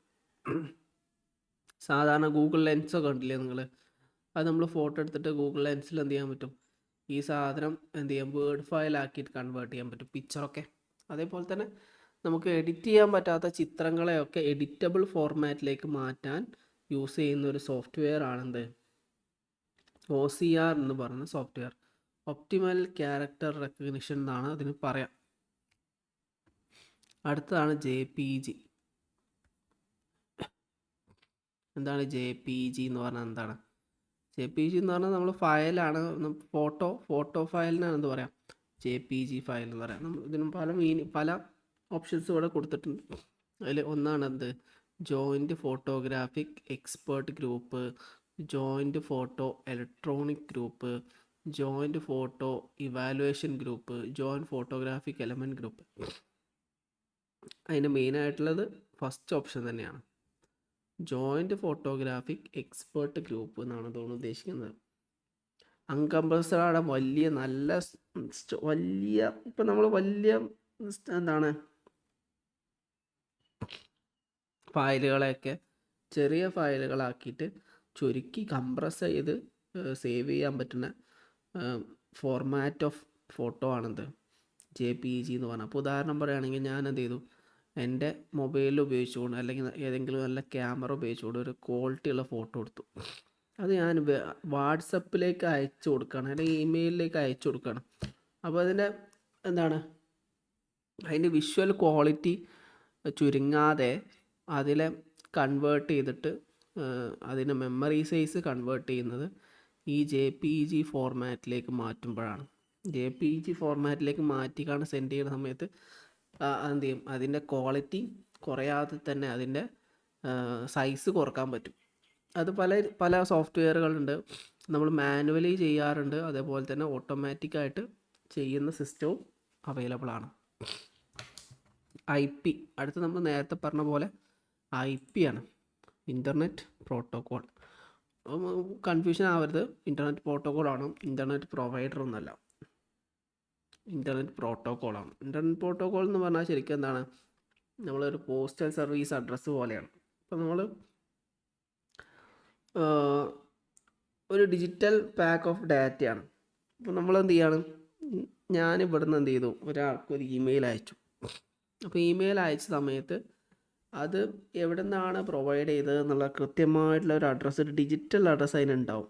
ഓക്കെ, നമ്മൾ ഇന്ന സ്ഥലത്ത്, ഇന്ത്യയിൽ ഇന്ന സ്ഥലത്ത്, ഇന്ന കേന്ദ്രത്തിൽ നിന്ന്, ഇന്ന ഡിവൈസിൽ നിന്ന് അയച്ച ഒരു മെസ്സേജ് ആണെന്ന് ഐഡൻറ്റിഫൈ ചെയ്യാൻ പറ്റും. ഇതെന്ത് ചെയ്യും, സ്ഥലം, കമ്പ്യൂട്ടർ ഡിവൈസ് ഇതിനനുസരിച്ചൊക്കെ എന്ത് ചെയ്യും, മാറിക്കൊണ്ടിരിക്കും. നമ്മൾ നേരത്തെ പറഞ്ഞില്ലേ, ഇപ്പോൾ പലതരത്തിലുള്ള ഇമെയിലുകൾ ഒക്കെ വന്നു കഴിഞ്ഞാൽ എവിടെ നിന്നാണ് വന്നതെന്നൊക്കെ കൃത്യമായിട്ട് ഇത് മനസ്സിലാക്കാൻ ഇത് സഹായിക്കുന്നു.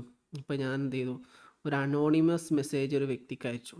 അപ്പോൾ അയാൾ പോലീസിൽ കംപ്ലയിൻറ്റ് കൊടുത്തു കഴിഞ്ഞാൽ അല്ലെങ്കിൽ IP അഡ്രസ്സാണ് ട്രേസ് ചെയ്യാം അല്ലേ, അത് എവിടെ നിന്നാണ് വന്നത്, ഏത് ലൊക്കേഷനിൽ നിന്നാണ് വന്നത്, ഏത് കമ്പ്യൂട്ടറിൽ നിന്നാണ് വന്നത്, അത് കൃത്യമായിട്ട് എന്ത് ചെയ്യും, ഐഡൻറ്റിഫൈ ചെയ്ത് ആ സ്ഥലം പോയിട്ട് അയാളെ പിടിക്കാൻ വളരെ എളുപ്പമാണ്. ഇത് സ്ഥലം ഇതിനൊക്കെ അനുസരിച്ച് ഈ കോഡ് വെച്ചിട്ട് എന്ത് ചെയ്യാൻ പറ്റും, കൃത്യമായിട്ടുള്ള ഡീറ്റെയിൽസ് എടുക്കാൻ പറ്റും. ഓക്കെ, IP അഡ്രസ്സ് ഇൻ്റർനെറ്റ് പ്രോട്ടോക്കോളാണ് ഉദ്ദേശിക്കുന്നത്. പിന്നെ അടുത്തതാണെന്ത്, വൈഡ് ഏരിയ നെറ്റ്വർക്കിനാണെന്ന് പറയാം, വാൻ എന്ന് പറയാം. വേൾഡ് ഏരിയ നെറ്റ്വർക്ക് അല്ല, വൈൽഡ് ഏരിയ നെറ്റ്വർക്കാണ് correct answer, wide area network. Wide area network ഇതിന് ഏറ്റവും പ്രധാനപ്പെട്ട ഒരു ഉദാഹരണമാണ് ഇൻ്റർനെറ്റ്.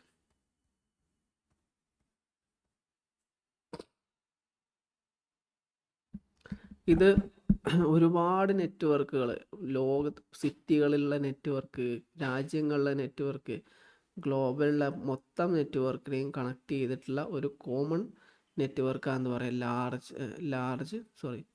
വൈൽഡ് ഏരിയ നെറ്റ്വർക്ക് എന്ന് പറയുന്നത്.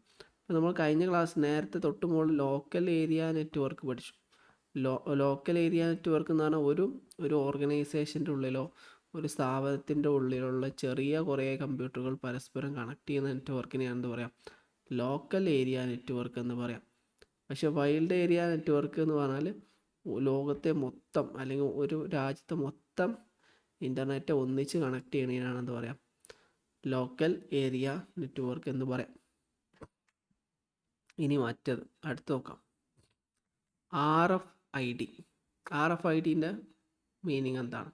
Radio frequency identification, radio frequency information data, radio frequency record frequency identification, radio file identification document. First option തന്നെയാണ് radio frequency identification. ഇപ്പോൾ നിങ്ങൾ ദൂരെ യാത്രയ്ക്കൊക്കെ പോകുന്ന സമയത്ത്, ഇപ്പോൾ ഹൈവേ ഒക്കെ വന്നപ്പോൾ ഫാസ്റ്റ് ട്രാക്ക് സംവിധാനമൊക്കെ കണ്ടാണല്ലോ അല്ലേ, നമ്മളെ കാറിൻ്റെ അല്ലെങ്കിൽ വാഹനത്തിൻ്റെ മുകളിൽ എന്തെങ്കിലും സ്റ്റിക്കർ ഒട്ടിക്കും. ആ സ്റ്റിക്കർ സ്കാൻ ചെയ്തിട്ട് എന്ത് ചെയ്യും, നമ്മൾ റോഡ് ടാക്സ് ഒക്കെ എന്ത് ചെയ്യും, ഗവൺമെൻറ് എടുക്കും. ഫാസ്റ്റ് ടാഗ് കണ്ടില്ലേ നിങ്ങൾ? അതുപോലെ തന്നെ ടാപ്പ് ആൻഡ് പേ, ക്രെഡിറ്റ് കാർഡുകൾ, ഡെബിറ്റ് കാർഡുകൾ കണ്ട് നമ്മൾ ജസ്റ്റ് ഒന്ന് തട്ടിച്ച് കഴിഞ്ഞാൽ എന്ത് ചെയ്യും, നമ്മളെ അക്കൗണ്ടിൽ നിന്ന് പൈസ പോകും. ഇതൊക്കെ യൂസ് ചെയ്യുന്ന റേഡിയോ ഫ്രീക്വൻസി ഐഡൻറ്റിഫിക്കേഷനാണ്. ഇതെന്ത് ചെയ്യും, ഇതിൻ്റെ ഉള്ളിൽ ഉള്ള ഒരു ഹിഡൻ ചിപ്പ് അല്ലെങ്കിൽ ഒരു ബാർകോഡ്, ഈ ബാർകോഡ് വെച്ചുകൊണ്ട് എന്ത് ചെയ്യാൻ പറ്റും, ഡീറ്റെയിൽസ് എടുക്കുകയും അതിൻ്റെ ബേസിൽ നമ്മൾ ട്രാൻസാക്ഷൻ നടത്താൻ കഴിയുകയും ചെയ്യുന്ന ഒരു ബാർകോഡ് സിസ്റ്റമാണെന്ത്, റേഡിയോ ഫ്രീക്വൻസി ഐഡൻറ്റിഫിക്കേഷൻ. ഇപ്പോൾ നമ്മൾ നമ്മളൊരു ATM കാർഡാണെന്ന് കരുതാം, അല്ലെങ്കിൽ ഒരു ബാർകോഡാണ്. അപ്പോൾ നമ്മൾ ഗൂഗിൾ പേക്കൊക്കെ നമ്മൾ ബാർകോഡ് കൊടുക്കണമല്ലോ, അതേപോലെ ബാർകോഡ്. അപ്പോൾ ഈ ബാർകോഡ് കൊടുത്തു കഴിഞ്ഞാൽ ആ ബാർകോഡ് സ്കാൻ ചെയ്ത് കഴിഞ്ഞാൽ എന്ത് ചെയ്യും, പ്രോപ്പറായിട്ട് എന്താണ് നമുക്ക് എന്ത് ചെയ്യാൻ പറ്റും, അത് സ്കാൻ ചെയ്യാറൊക്കെ. അല്ലെങ്കിൽ നമുക്ക് എന്ത് ചെയ്യുമ്പോൾ സാധാരണ നമ്മൾ ഡ്രസ്സൊക്കെ എടുക്കാൻ പോകുന്ന സമയത്ത് ഡ്രസ്സിൻ്റെ വിലയൊക്കെ ഓരോ ഡ്രസ്സിലും ഓരോ ബാർകോഡ് ഉണ്ടായിരിക്കും. അതുപോലെ ഈ റിസപ്ഷനിൽ എന്ത് ചെയ്യുന്നുണ്ട്, ഈ കോഡ് സ്കാൻ ചെയ്തിട്ടാണ് എന്ത് ചെയ്യുക, അതിൻ്റെ പ്രൈസൊക്കെ എന്ത് ചെയ്യുക, ഇതാക്കുക അല്ലേ. അതൊക്കെ എന്താണ് ഇതിൽ വരുന്നതാണ്, ഈ RFID വരുന്നതാണ്. ഓക്കെ, ഇനി അടുത്ത ഒരു ടോപ്പിക്കിലേക്ക് പോവാം. അടുത്ത ക്വസ്റ്റ്യനാണ്, 26ാമത്തെ ക്വസ്റ്റ്യനാണ്. Which of the following is the asynchronous medium of communication? Synchronous and asynchronous എന്ന് പറഞ്ഞ രണ്ട് വേർഡുകളുണ്ട്. ഇപ്പോൾ സിങ്ക്രോണസ് എന്ന് പറഞ്ഞപ്പോൾ ഒഴിവാക്കിയാൽ സിങ്ക്രോണസ് ആയി. സിങ്ക്രോണസ്, അസിങ്ക്രോണസ്, ഇതിലേതാണ് അസിങ്ക്രോണസ്, അതിലേതാണ് synchronous? Video conferencing, instant messaging, email, live chat, ഇത് മൂന്നും നോക്കിക്കഴിഞ്ഞാൽ ഈ വീഡിയോ കോൺഫറൻസിങ് ആണെങ്കിൽ രണ്ട് തലക്കിലും ഒരേ സമയത്ത് ലൈവ് ആൾക്കാരുണ്ടാവും അല്ലേ. ഇപ്പം നമ്മൾ വീഡിയോ കോൺഫറൻസിങ്ങിലൂടെയാണ്, ഗൂഗിൾ മീറ്റ് വഴിയാണ് നമ്മൾ ചാറ്റ് ക്ലാസ്സുകൾ എടുത്തുകൊണ്ടിരിക്കുന്നത്. അപ്പോൾ നിങ്ങൾ അവിടെ ഉണ്ട്, ലൈവായിട്ടുണ്ട് അല്ലേ, നിങ്ങൾ അവിടെ ഉണ്ട്, ഞാനിവിടെയും ഉണ്ട്, ലൈവായിട്ടാണ് നമ്മൾ എന്ത് ചെയ്ത് കമ്മ്യൂണിക്കേറ്റ് ചെയ്യുന്നത്. അപ്പോൾ ഇതിന് സിങ്ക്രോണസ് എന്നാണ് പറയാം, അസിങ്ക്രോണസ് അല്ല, സിങ്ക്രോണസ്. ഓക്കെ, അതേപോലെ ഇൻസ്റ്റൻറ്റ് മെസ്സേജ് ആണെങ്കിൽ ഞാനിപ്പോൾ നിങ്ങൾക്ക് മെസ്സേജ് ചെയ്യാണ്, നിങ്ങൾ എനിക്ക് മെസ്സേജ് ചെയ്യണം. അപ്പോൾ ലൈവായിട്ട് രണ്ടാൾക്കാർ ഒരേ പോയിന്റിലുണ്ട് അല്ലേ. ഞാൻ നിങ്ങൾക്ക് വാട്സപ്പിൽ മെസ്സേജ് അയച്ചു, നിങ്ങൾ എനിക്കും തിരിച്ച് മെസ്സേജ് അയച്ചു. ഇപ്പോൾ ലൈവായിട്ടുണ്ടെങ്കിൽ അതിനെന്ത് പറയും, അതിനും സിങ്ക്രോണസ് എന്നാണ് പറയാം, synchronous medium of communication. Live ചാറ്റാണ്, ലൈവ് ചാറ്റ് ആണെങ്കിലും എന്താണ് സിങ്ക്രോണസ് ആണ്. ഏത് ലൈവ് ചാറ്റ് ആണെങ്കിലും സിങ്ക്രോണസ് ആണ്. ഇമെയിൽ എന്താണ്, അസിങ്ക്രോണസ് മീഡിയം ഓഫ് കമ്മ്യൂണിക്കേഷൻ ആണ്. അതെങ്ങനെയാണ് email asynchronous medium of communication ആയത്? നമ്മൾ മെയിൽ അയക്കുന്ന സമയത്ത് എന്തല്ല, ഈ മെയിൽ എടുക്കുന്ന ആളെന്തല്ല ആ സമയത്ത് അയാൾക്ക് റിസീവ് ചെയ്യണമെന്നില്ല. ചിലപ്പോൾ ദിവസങ്ങൾ കഴിഞ്ഞിട്ടാണ് എന്ത് ചെയ്യുക, ആ മെയിൽ അയാൾ കാണുക, ചിലപ്പോൾ മണിക്കൂറുകൾ കഴിഞ്ഞിട്ടാണ് അയാൾ കാണുക. അപ്പോൾ വൺ വേ കമ്മ്യൂണിക്കേഷനാണ് ശരിക്കും. ഓക്കെ, അസിങ്ക്രോണസ് എന്ന് പറഞ്ഞാൽ ശരിക്ക് ഒരു വൺ വേ ആണ്. നമ്മൾ മെയിൽ അയച്ചിടുന്നു അല്ലെങ്കിൽ ഒരു മെസ്സേജ് അയച്ചിടുന്നു, അയാൾ കുറേ കഴിഞ്ഞിട്ടാണ് എന്ത് ചെയ്യുക, അത് റീഡ് ചെയ്യുക. അപ്പം തന്നെ എന്ത് ചെയ്യില്ല, അത് പ്രോപ്പറായിട്ട് ലൈവായിട്ട് റീഡ് ചെയ്യുന്നില്ല. അതിനാണ് അസിങ്ക്രോണസ് കമ്മ്യൂണിക്കേഷൻ എന്ന് പറയുന്നത്. ഇനി അടുത്ത ക്വസ്റ്റ്യനിലേക്ക് നമുക്ക് പോവാം. നിങ്ങൾക്ക് അറിയുന്ന കാര്യങ്ങൾ തന്നെയാണ്. ഇമെയിൽ അയക്കുന്ന സമയത്ത് നമ്മൾ കാണാറുണ്ട് BCC, നിങ്ങൾ കണ്ടിട്ടുണ്ടാവും, ഞാൻ കാണിച്ചു തരാം. ഇപ്പോൾ ഒരു എടുക്കുകയാണെങ്കിൽ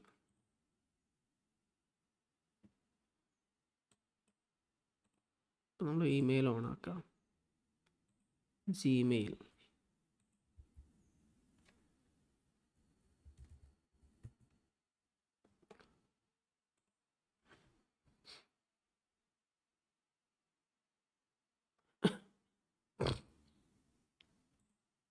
ഇപ്പോൾ നമ്മൾ ഇമെയിൽ ഓണാക്കി, ഇപ്പോൾ ഇമെയിൽ കമ്പോസ് ചെയ്യാൻ വേണ്ടിയിട്ട് കമ്പോസ് ചെയ്യാം.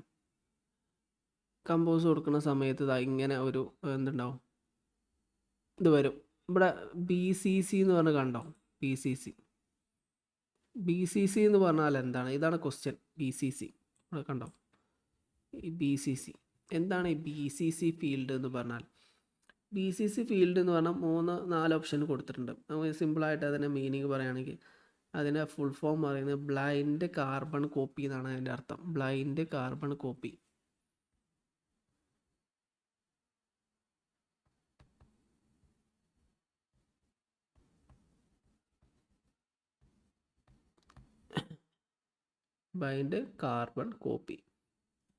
നമ്മൾ ഒരുപാട് ആൾക്കാർക്ക് ഒന്നിച്ച് മെസ്സേജ് അയക്കുന്ന സമയത്ത് നമ്മൾ ഒരാർക്കാണോ മെസ്സേജ് അയച്ചതെന്ന് മറ്റുള്ളവർക്ക് കാണാൻ കഴിയാതിരിക്കണമെങ്കിൽ അതിന് BCC എന്ന് പറയുന്ന സംവിധാനത്തിലാണ് മെസ്സേജ് അയക്കുക. ഇപ്പോൾ ഉദാഹരണമായിട്ട് നമ്മളിപ്പോൾ മെയിൽ അയച്ചു, ടു എന്ന് പറഞ്ഞിട്ട് കുറേ ആൾക്കാർക്ക് എന്ത് ചെയ്തു, നമ്മൾ മെയിൽ അയച്ചു. ഓക്കെ, പിന്നെ അതിൻ്റെ പുറമെ BCC എന്ന് പറഞ്ഞ് കൊടുക്കും. BCC എന്ന് പറഞ്ഞ് കൊടുക്കുന്ന ആൾക്കാർ ആർക്കൊക്കെയാണ് മെസ്സേജ് വന്നതെന്ന് ഈ റിസീവ് ചെയ്ത ആൾ കാണൂല. ഇപ്പോൾ എനിക്കൊരു മെസ്സേജ് വന്നു എന്ന് കരുതാം, അപ്പോൾ ഇൻബോക്സിൽ എനിക്ക് കുറേ മെസ്സേജുകളുണ്ട്.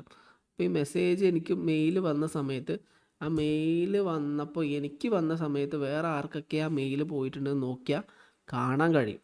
പക്ഷേ BCC എന്ന് പറഞ്ഞ ഫീൽഡിലാണ് നമ്മൾ ഈ മെയിൽ ആഡ് ചെയ്തത് എങ്കിൽ അതെന്ത് ചെയ്യാൻ പറ്റില്ല, അത് ആൾക്ക് കാണാൻ കഴിയില്ല. ആർക്ക്? ഈ റിസീവ് ചെയ്യുന്ന ആൾക്കാർക്ക് ഈ BCC എന്ന് പറഞ്ഞ് കൊടുത്ത ഇമെയിൽ ID എന്ത് ചെയ്യാൻ പറ്റില്ല, കാണാൻ പറ്റില്ല. അതാണ് BCC എന്ന് പറഞ്ഞാൽ ബ്ലൈൻഡ് കാർബൺ കോപ്പി എന്നതാണ് അതുകൊണ്ട് ഉദ്ദേശിക്കുന്നത്. ഇനി അടുത്ത നമുക്ക് എന്ത് ചെയ്യാം, അടുത്ത ക്വസ്റ്റ്യൻ 28ാമത്തെ question. Which of the following is the private network that is contained within a enterprise? ഒരു എൻ്റർപ്രൈസിൻ്റെ അല്ലെങ്കിൽ ഒരു ഓഫീസിൻ്റെ ഉള്ളിൽ മാത്രം ഒതുങ്ങി നിൽക്കുന്ന നെറ്റ്വർക്കിന് എന്ത് പേര് പറയും? Internet, intranet, extranet, ARPANET. സിമ്പിളാണ്. ഇൻട്രാനെറ്റിനെയാണ് എന്ത് പറയുക, ഒരു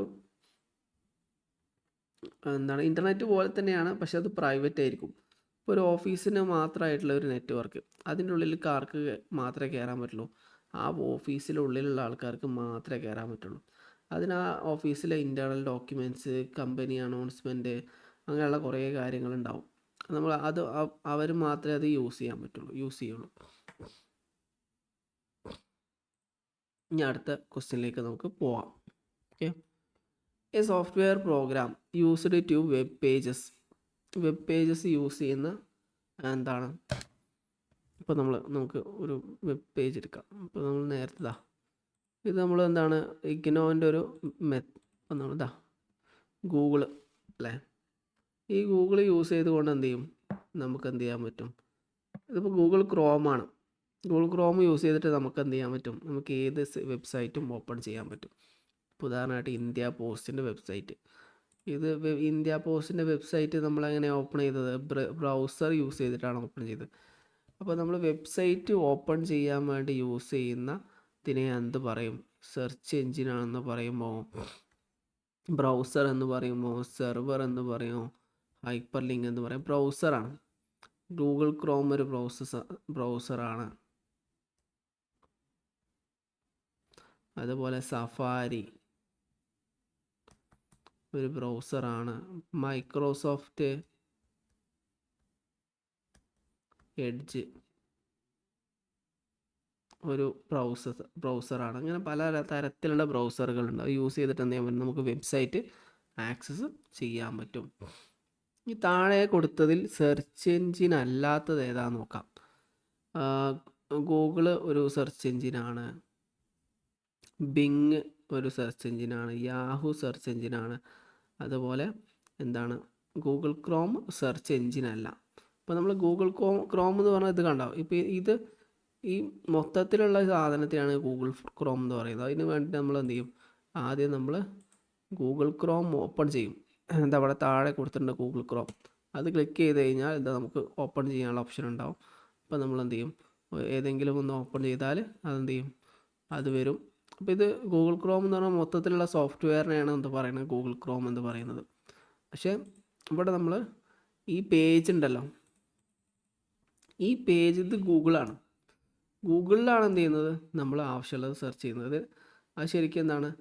ഗൂഗിൾ എന്ന് പറഞ്ഞാൽ ഒരു സെർച്ച് എഞ്ചിനാണ്. ഗൂഗിൾ പോലെ തന്നെ എന്തുണ്ട്? ബിങ് ഉണ്ട്. ബിങ് ഇത് മറ്റൊരു സെർച്ച് എഞ്ചിനാണ് ബിങ്. ഇതിൽ വെച്ചിട്ട് എന്ത് ചെയ്യാൻ പറ്റും? നമുക്ക് സെർച്ച് ചെയ്യാൻ പറ്റും. ഇനി മറ്റൊരു സെർച്ച് എഞ്ചിനാണ് യാഹു. യാഹു എന്ന് പറഞ്ഞാൽ ഒരു yahoo.com. ഇത് മറ്റൊരു സെർച്ച് എഞ്ചിനാണ്. അങ്ങനെ പലതരത്തിലുള്ള സെർച്ച് എഞ്ചിനുകളുണ്ട്. സെർച്ച് എഞ്ചിന് ബ്രൗസർ തമ്മിലുള്ള വ്യത്യാസം എന്താണെന്ന് വെച്ചാൽ, സെർച്ച് എഞ്ചിൻ എന്ന് പറഞ്ഞാൽ ഒരു ഇമെയിൽ ID ഒക്കെ ഉണ്ടാവും. അപ്പോൾ ഉദാഹരണമായിട്ട് ഇപ്പോൾ ഇത് യാഹുവിൻ്റെ സെർച്ച് എഞ്ചിനാണ്. ഇതിൽ നമുക്ക് എന്ത് കാര്യങ്ങളും വേണമെങ്കിൽ സെർച്ച് ചെയ്യാം. ഓക്കെ. പക്ഷേ വെബ് ബ്രൗസർ എന്ന് പറഞ്ഞാൽ അത് സോഫ്റ്റ്വെയർ നമ്മൾ എന്ത് ചെയ്യുക? അത് ഇൻസ്റ്റാൾ ചെയ്യണം. ഇൻസ്റ്റാൾ ചെയ്ത് കഴിഞ്ഞാൽ എന്ത് ചെയ്യും? നമുക്കത് യൂസ് ചെയ്യാൻ പറ്റും. അതാണ് വെബ് ബ്രൗസറും സോഫ്റ്റ്വെയറും നമ്മൾ. ഫയർഫോക്സ് കേട്ടിട്ടുണ്ടാവും. ഫയർഫോക്സ് ഒരു എന്താണ് ബ്രൗസറാണ്. ഗൂഗിൾ ക്രോം ബ്രൗസറാണ്. സഫാരി ബ്രൗസറാണ്. സെർച്ച് എഞ്ചിന് ഇപ്പോൾ നമ്മൾ കാണിച്ച പോലെ യാഹു, ബിങ്, ഗൂഗിള് ഒക്കെ ഓരോ സെർച്ച് എഞ്ചിനുകളാണ്. എന്താണ് അടുത്ത ക്വസ്റ്റ്യൻ നമുക്ക് നോക്കാം. Unsolidified commercial email is known as. Unsolidified commercial email is known as spam. Spam ആണ് അതിൻ്റെ അർത്ഥം. ഇപ്പോൾ നമ്മൾ എന്ത് ചെയ്യണം, കുറേ നമുക്ക് വീട്ടിൽ വന്നിട്ട് ഒരു ഇൻബോക്സ് ഉണ്ട്. നമ്മളെ വീട്ടിലേക്ക് വരുന്ന ലെറ്ററൊക്കെ ആ ബോക്സ് കാണിടാന്ന് കരുതാം. അപ്പോൾ അതിലിങ്ങനെ കുറേ ലെറ്ററുകൾ ഇങ്ങനെ നിറഞ്ഞ് കിടക്കുകയാണെന്ന് കരുതാം. അതിനെന്ത് ചെയ്യും, ഒരുപാട് ജങ് ലെറ്ററുകൾ ഇങ്ങനെ മാറാണ് ബൾക്കായിട്ട്. അതേപോലെ തന്നെ നമ്മൾ ഇമെയിലും വരാറുണ്ട് ഇതേപോലെ ഭയങ്കര കുറേ പരസ്യങ്ങളും കുറേ അനാവശ്യമായിട്ട് കുറേ മെയിലുകൾ ഇങ്ങനെ വരും. അതിനാണെന്ത് പറയാം, സ്പാം എന്ന് പറയാം. ഓക്കെ, അടുത്താണെന്ത്, അടുത്ത ക്വസ്റ്റ്യൻ 32ാമത്തെ question. What is the term used for practice of sending emails masquerading a reputable entry to reduce individual to reveal personal information? സിമ്പിളായിട്ട് പറയുകയാണെങ്കിൽ ഇത് ഉദ്ദേശിക്കുന്നത് എന്താണെന്ന് വെച്ചാൽ, നമുക്ക് നമ്മളെ ഡേറ്റ ചോർത്താൻ വേണ്ടിയിട്ട് നമ്മളെ സ്കാമേഴ്സ് എന്ത് ചെയ്യും, നമുക്കൊരു ഇമെയിൽ അയക്കും. ആ ഇമെയിൽ എന്തായിരിക്കും, ആ ഇമെയിൽ ഇങ്ങനെ ആയിരിക്കും. ഉദാഹരണമായിട്ട് നിങ്ങൾ എന്താണ് ബാങ്ക് അക്കൗണ്ടിൽ എറർ സംഭവിച്ചിട്ടുണ്ട്. ഇവിടെ ക്ലിക്ക് ചെയ്ത് കഴിഞ്ഞാൽ നിങ്ങൾക്ക് എന്ത് ചെയ്യാം, നിങ്ങളെ ബാങ്ക് അക്കൗണ്ടിൻ്റെ എറർ പരിഹരിക്കാം.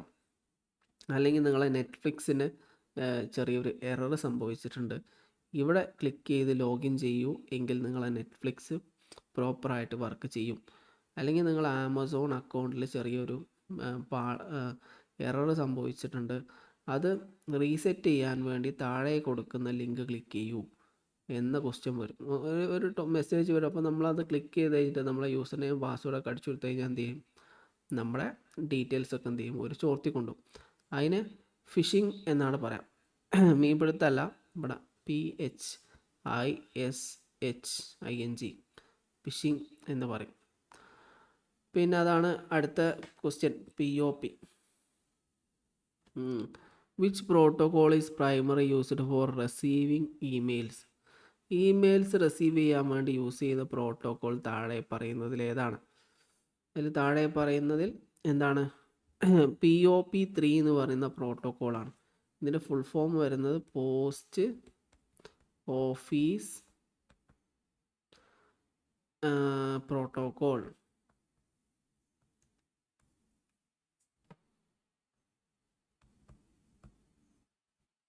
ത്രീ എന്നാണ് POP, പോസ്റ്റ് ഓഫീസ് പ്രോട്ടോകോൾ 3 ആണ് ഉദ്ദേശിക്കുന്നത്. നമുക്കത് ഇമെയിൽസൊക്കെ അയക്കാൻ സൗകര്യമാണ്. ഇനി അടുത്ത topic question. Which of the following network topologies connect all nodes to a single central cable? നമ്മൾ ഉദ്ദേശിക്കുന്നത് വെച്ചാൽ ഒരു സ്ഥാപനം, ആ സ്ഥാപനത്തിലുള്ള കമ്പ്യൂട്ടറുകളൊക്കെ കണക്ട് ചെയ്യുന്ന ഒറ്റ സിംഗിൾ കേബിളിലാണെന്ന് കരുതാം. ഒരു സിംഗിൾ കേബിളുണ്ട്.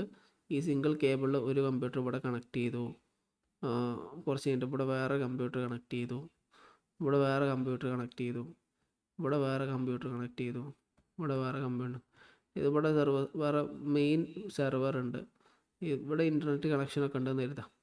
അപ്പോൾ ഇവിടെ ഡാമേജ് സംഭവിച്ചു, ഇവിടെ മുറിഞ്ഞു എന്ന് കരുതാം. ഓക്കെ, അപ്പോൾ ഇവിടെ നിന്നാണ് കണക്ഷൻ, ഇതെന്ത് ചെയ്യും, കറണ്ട് വരുന്നത് ഇവിടെ നിന്നാണെന്ന് കരുതാം. അപ്പോൾ ഇത് കഴിഞ്ഞാൽ ഇവിടെ നിന്നുണ്ടാവും, ഇവിടെ നിന്നുള്ളത് വർക്ക് ചെയ്യില്ല.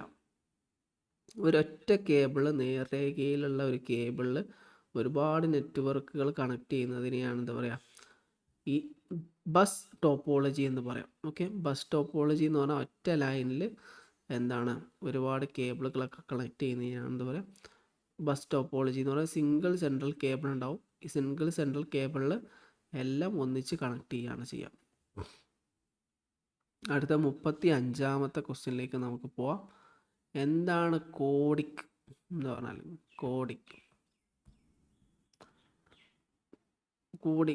കോഡിക് കൊണ്ട് ഉദ്ദേശിക്കുന്നത് വെച്ചാൽ what is the whole of codec? 4 ഓപ്ഷനാണുള്ളത്. encrypt video signal for security, to compress and decompress digital audio video signals, to record video conference for later views, to translate and the spoke language to subtitle. അത് സിമ്പിളായിട്ട് പറയുകയാണെങ്കിൽ നമ്മൾ സാധാരണഗതിയിൽ നമ്മൾ Google meet വഴിയോ zoom meet വഴിയൊക്കെ call ചെയ്യുന്ന സമയത്ത്, ഇപ്പോൾ നിങ്ങൾ ലൈവ് കാൾ നടക്കുകയാണ്, ഇപ്പോൾ നമ്മൾ എന്താണ് ഗൂഗിൾ മീറ്റ് വഴിയാണ് ക്ലാസ് എടുത്തുകൊണ്ടിരിക്കുന്നത്.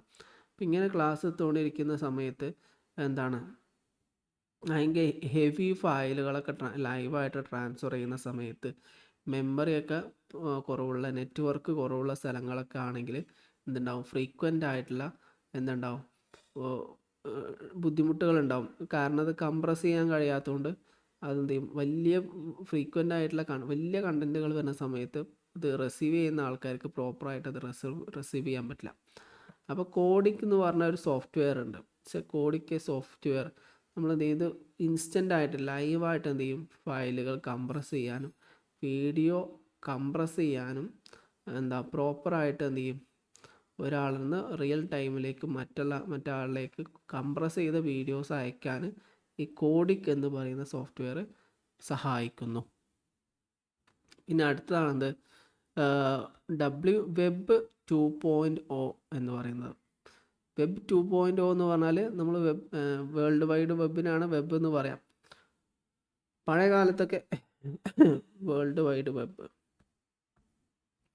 പഴയ കാലത്തൊക്കെ ഇൻ്റർനെറ്റ് യൂസ് ചെയ്യുന്നത് വായിക്കാൻ വേണ്ടിയിട്ടൊക്കെയായിരുന്നു. ഇപ്പോൾ നമ്മൾ പണ്ടൊക്കെ വേൾഡ് വൈഡ് വെബ് എന്ന് പറഞ്ഞാൽ നമുക്ക് റീഡിങ്ങിനൊക്കെ പറ്റുന്നുള്ളായിരുന്നു. ഇപ്പോൾ പഴയ കാലത്ത് നമുക്ക് അതിൽ എന്ത് ചെയ്യാൻ പറ്റില്ല, കൂടുതൽ കാര്യങ്ങളൊന്നും ചെയ്യാൻ പറ്റില്ലായിരുന്നു. വേൾഡ് വൈഡ് വെബ് 2.0 ഇവിടെ കൊടുത്തിട്ടുണ്ട്. ഇത് പുതുതായിട്ട് വന്ന വെബിൻ്റെ പുതിയ ഒരു വേർഷനാണ് വേൾഡ് വൈഡ് വെബ് 2.0. 1.0 ആദ്യം എന്ന് പറഞ്ഞാൽ 1.0 എന്ന് പറഞ്ഞാൽ അതിൽ റീഡിങ്ങും മാത്രമേ പറ്റുള്ളായിരുന്നു.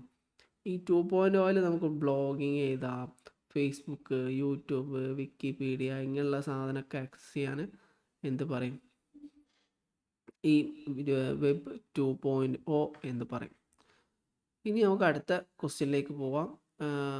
Command line interface. ഓക്കെ, അല്ല അത് ക്വസ്റ്റ്യൻ വേറെയാണ്. ഇത് what type of address is ഈ അഡ്രസ്സ് കണ്ടിട്ട് ഇത് എന്ത് അഡ്രസ്സാണെന്ന് ചോദിക്കും. ഇത് കണ്ടാൽ ഇത് പെട്ടെന്ന് മനസ്സിലാവും, ഇതൊരു IP അഡ്രസ്സാണ്.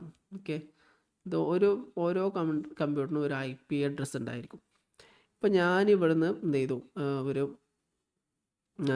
മുഖ്യമന്ത്രിക്ക് ഒരു മെയിൽ അയച്ച സമയത്ത് ഞാൻ എന്താണ് മൂപ്പരെ കുറ്റപ്പെടുത്തിക്കൊണ്ടോ അങ്ങനെ എന്തെങ്കിലും ഒരു മെയിലാണ് ഞാൻ അയച്ചതെന്ന് കരുതാം. അപ്പോൾ പോലീസുകാർ അത് ഐഡൻറ്റിഫൈ ചെയ്യുന്നത് ഈ IP അഡ്രസ്സ് വെച്ചിട്ടായിരിക്കും. ഈ IP അഡ്രസ്സ് നോക്കിക്കഴിഞ്ഞാൽ ഏത് ലൊക്കേഷനിൽ നിന്നാണ് ആ സ്ഥലം വന്നത്, ഏത് കമ്പ്യൂട്ടറിൽ നിന്നാണ് അത് വന്നത്, ഏത് സർവീസ് പ്രൊവൈഡറാണ് അത് ചെയ്തത് എന്നൊക്കെ കൃത്യമായിട്ട് ഈ കോഡ് വെച്ചിട്ട് അനലൈസ് ചെയ്യാൻ പറ്റും. സ്ഥലം, കമ്പ്യൂട്ടർ, സ്ഥാനം ഇതിനനുസരിച്ച് ഈ കൃത്യമായിട്ട് എന്ത് ചെയ്യും, ഈ IP അഡ്രസ്സ് നോക്കിയിട്ട് ഒരു സ്ഥലത്തെ ഐഡൻറ്റിഫൈ ചെയ്യാൻ പറ്റും. അതിനാണ് ഇൻ്റർനെറ്റ് IP അഡ്രസ്സ് എന്നതുകൊണ്ട് ഉദ്ദേശിക്കുന്നത്. ഇനി അടുത്ത question, which statement is true regarding the difference between internet and world wide web? അത് സിമ്പിളാണ്, അത് നമുക്ക് എന്ത് ചെയ്യാം, സ്കിപ്പ് ചെയ്യാം. പിന്നെ 39 നോക്കുകയാണെങ്കിൽ 39, 40 അത് ബാക്കിയുള്ളത് എന്ത് ചെയ്യാം, നിങ്ങൾക്ക് സ്വന്തമായിട്ട് നോക്കാം കേട്ടോ. കാരണം 39 നോക്കാം. 39 കുറച്ചും കൂടെ നമ്മൾ ഇതുവരെ പറയാത്തതാണ്.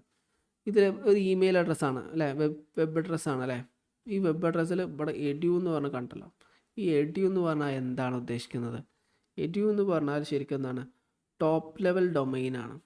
ഇത് പലതും ആവാം, .com ആവാം, .in ആവാം, .gov ആവാം, .edu ആവാം. ഇതിനെ ടോപ്പ് ലെവൽ ഡൊമൈൻ എന്നാണ് പറയാം.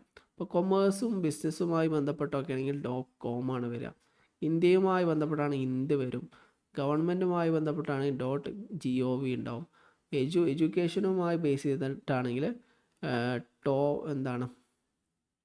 എജു വരും. ഇതിന് എന്താ പറയാം, ടോപ്പ് ലെവൽ ഡൊമൈൻസ് എന്നാണ് ഇതിന് പറയാം. ഇത് ഇമ്പോർട്ടൻ്റ് ആണ്, നോക്കി പോവാം. അതാണ് അതിൽ വരുന്നത്. പിന്നെ റാൻസം വെയർ, അതിനെക്കുറിച്ചും കൂടി നോക്കാം. നമുക്ക് 40ാമത്തെ ചോദ്യം കൂടെ നോക്കാം. Which of the following is the okay, which of the following refer to a malicious software design to block access to computer system until the sum of money is paid. അത് എന്താണ്, ഒരു ransom wear ആണ്. ഇതൊരു പ്രത്യേക തരത്തിലുള്ള computer software ആണ്. ഇത് എന്താണ്, നമ്മളെന്ത് ചെയ്യും, ഇത് നമ്മളെ കമ്പ്യൂട്ടറിനെ എഫക്റ്റ് ചെയ്ത് കഴിഞ്ഞാൽ നമുക്ക് എന്ത് ചെയ്യാൻ പറ്റില്ല, ഈ ഡോക്യുമെൻ്റ് ഓപ്പൺ ചെയ്യാൻ പറ്റില്ല. ആക്കർ എന്ത് ചെയ്യും, ഒരു മെസ്സേജ് എന്ത് ചെയ്യും, ഒരു ഇത് ചെയ്യും, പേയ്മെൻറ്റ് ഡിമാൻഡ് ചെയ്യും. ആ പേയ്മെൻറ്റ് കൊടുത്താൽ മാത്രമേ പിന്നെ നമുക്ക് എന്ത് ചെയ്യാൻ പറ്റുള്ളൂ, നമ്മളെ ഫയലുകൾ നമുക്ക് ഓപ്പൺ ചെയ്യാൻ പറ്റുള്ളൂ. ഒരു പ്രത്യേക തരത്തിലുള്ള വൈറസ് അറ്റാക്കിനെയാണെന്ന് പറയാം റാൻസം വെയർ എന്ന് പറയാം. നമുക്ക് എന്ത് ചെയ്യാൻ, നമ്മൾ ഒരു സാധാരണ വൈറസ് അറ്റാക്കിനെയാണ് റാൻസം വെയർ എന്ന് പറയാം. പലതരത്തിലുള്ള വൈറസുകളുണ്ട്, അതിൽ പ്രധാനപ്പെട്ട ഒന്നാണ് റാൻസം വെയർ. അപ്പോൾ നമുക്ക് എന്ത് ചെയ്യാം, നിങ്ങൾക്ക് എന്തെങ്കിലും സംശയങ്ങളുണ്ടോ? ഇത് 100 ചോദ്യങ്ങൾ ഇതിൽ ഉൾപ്പെടുത്തിയിട്ടുണ്ട്. ഇതിൻ്റെ ക്വസ്റ്റ്യനും അതിൻ്റെ ആൻസർ കീയും ഞാൻ എന്ത് ചെയ്യാം, അപ്ലോഡ് ചെയ്യാം, ക്ലാസ് റെക്കോർഡ് അപ്ലോഡ് ചെയ്യാം. നിങ്ങൾക്ക് എന്തെങ്കിലും സംശയങ്ങളുണ്ടെങ്കിൽ ചോദിക്കാം.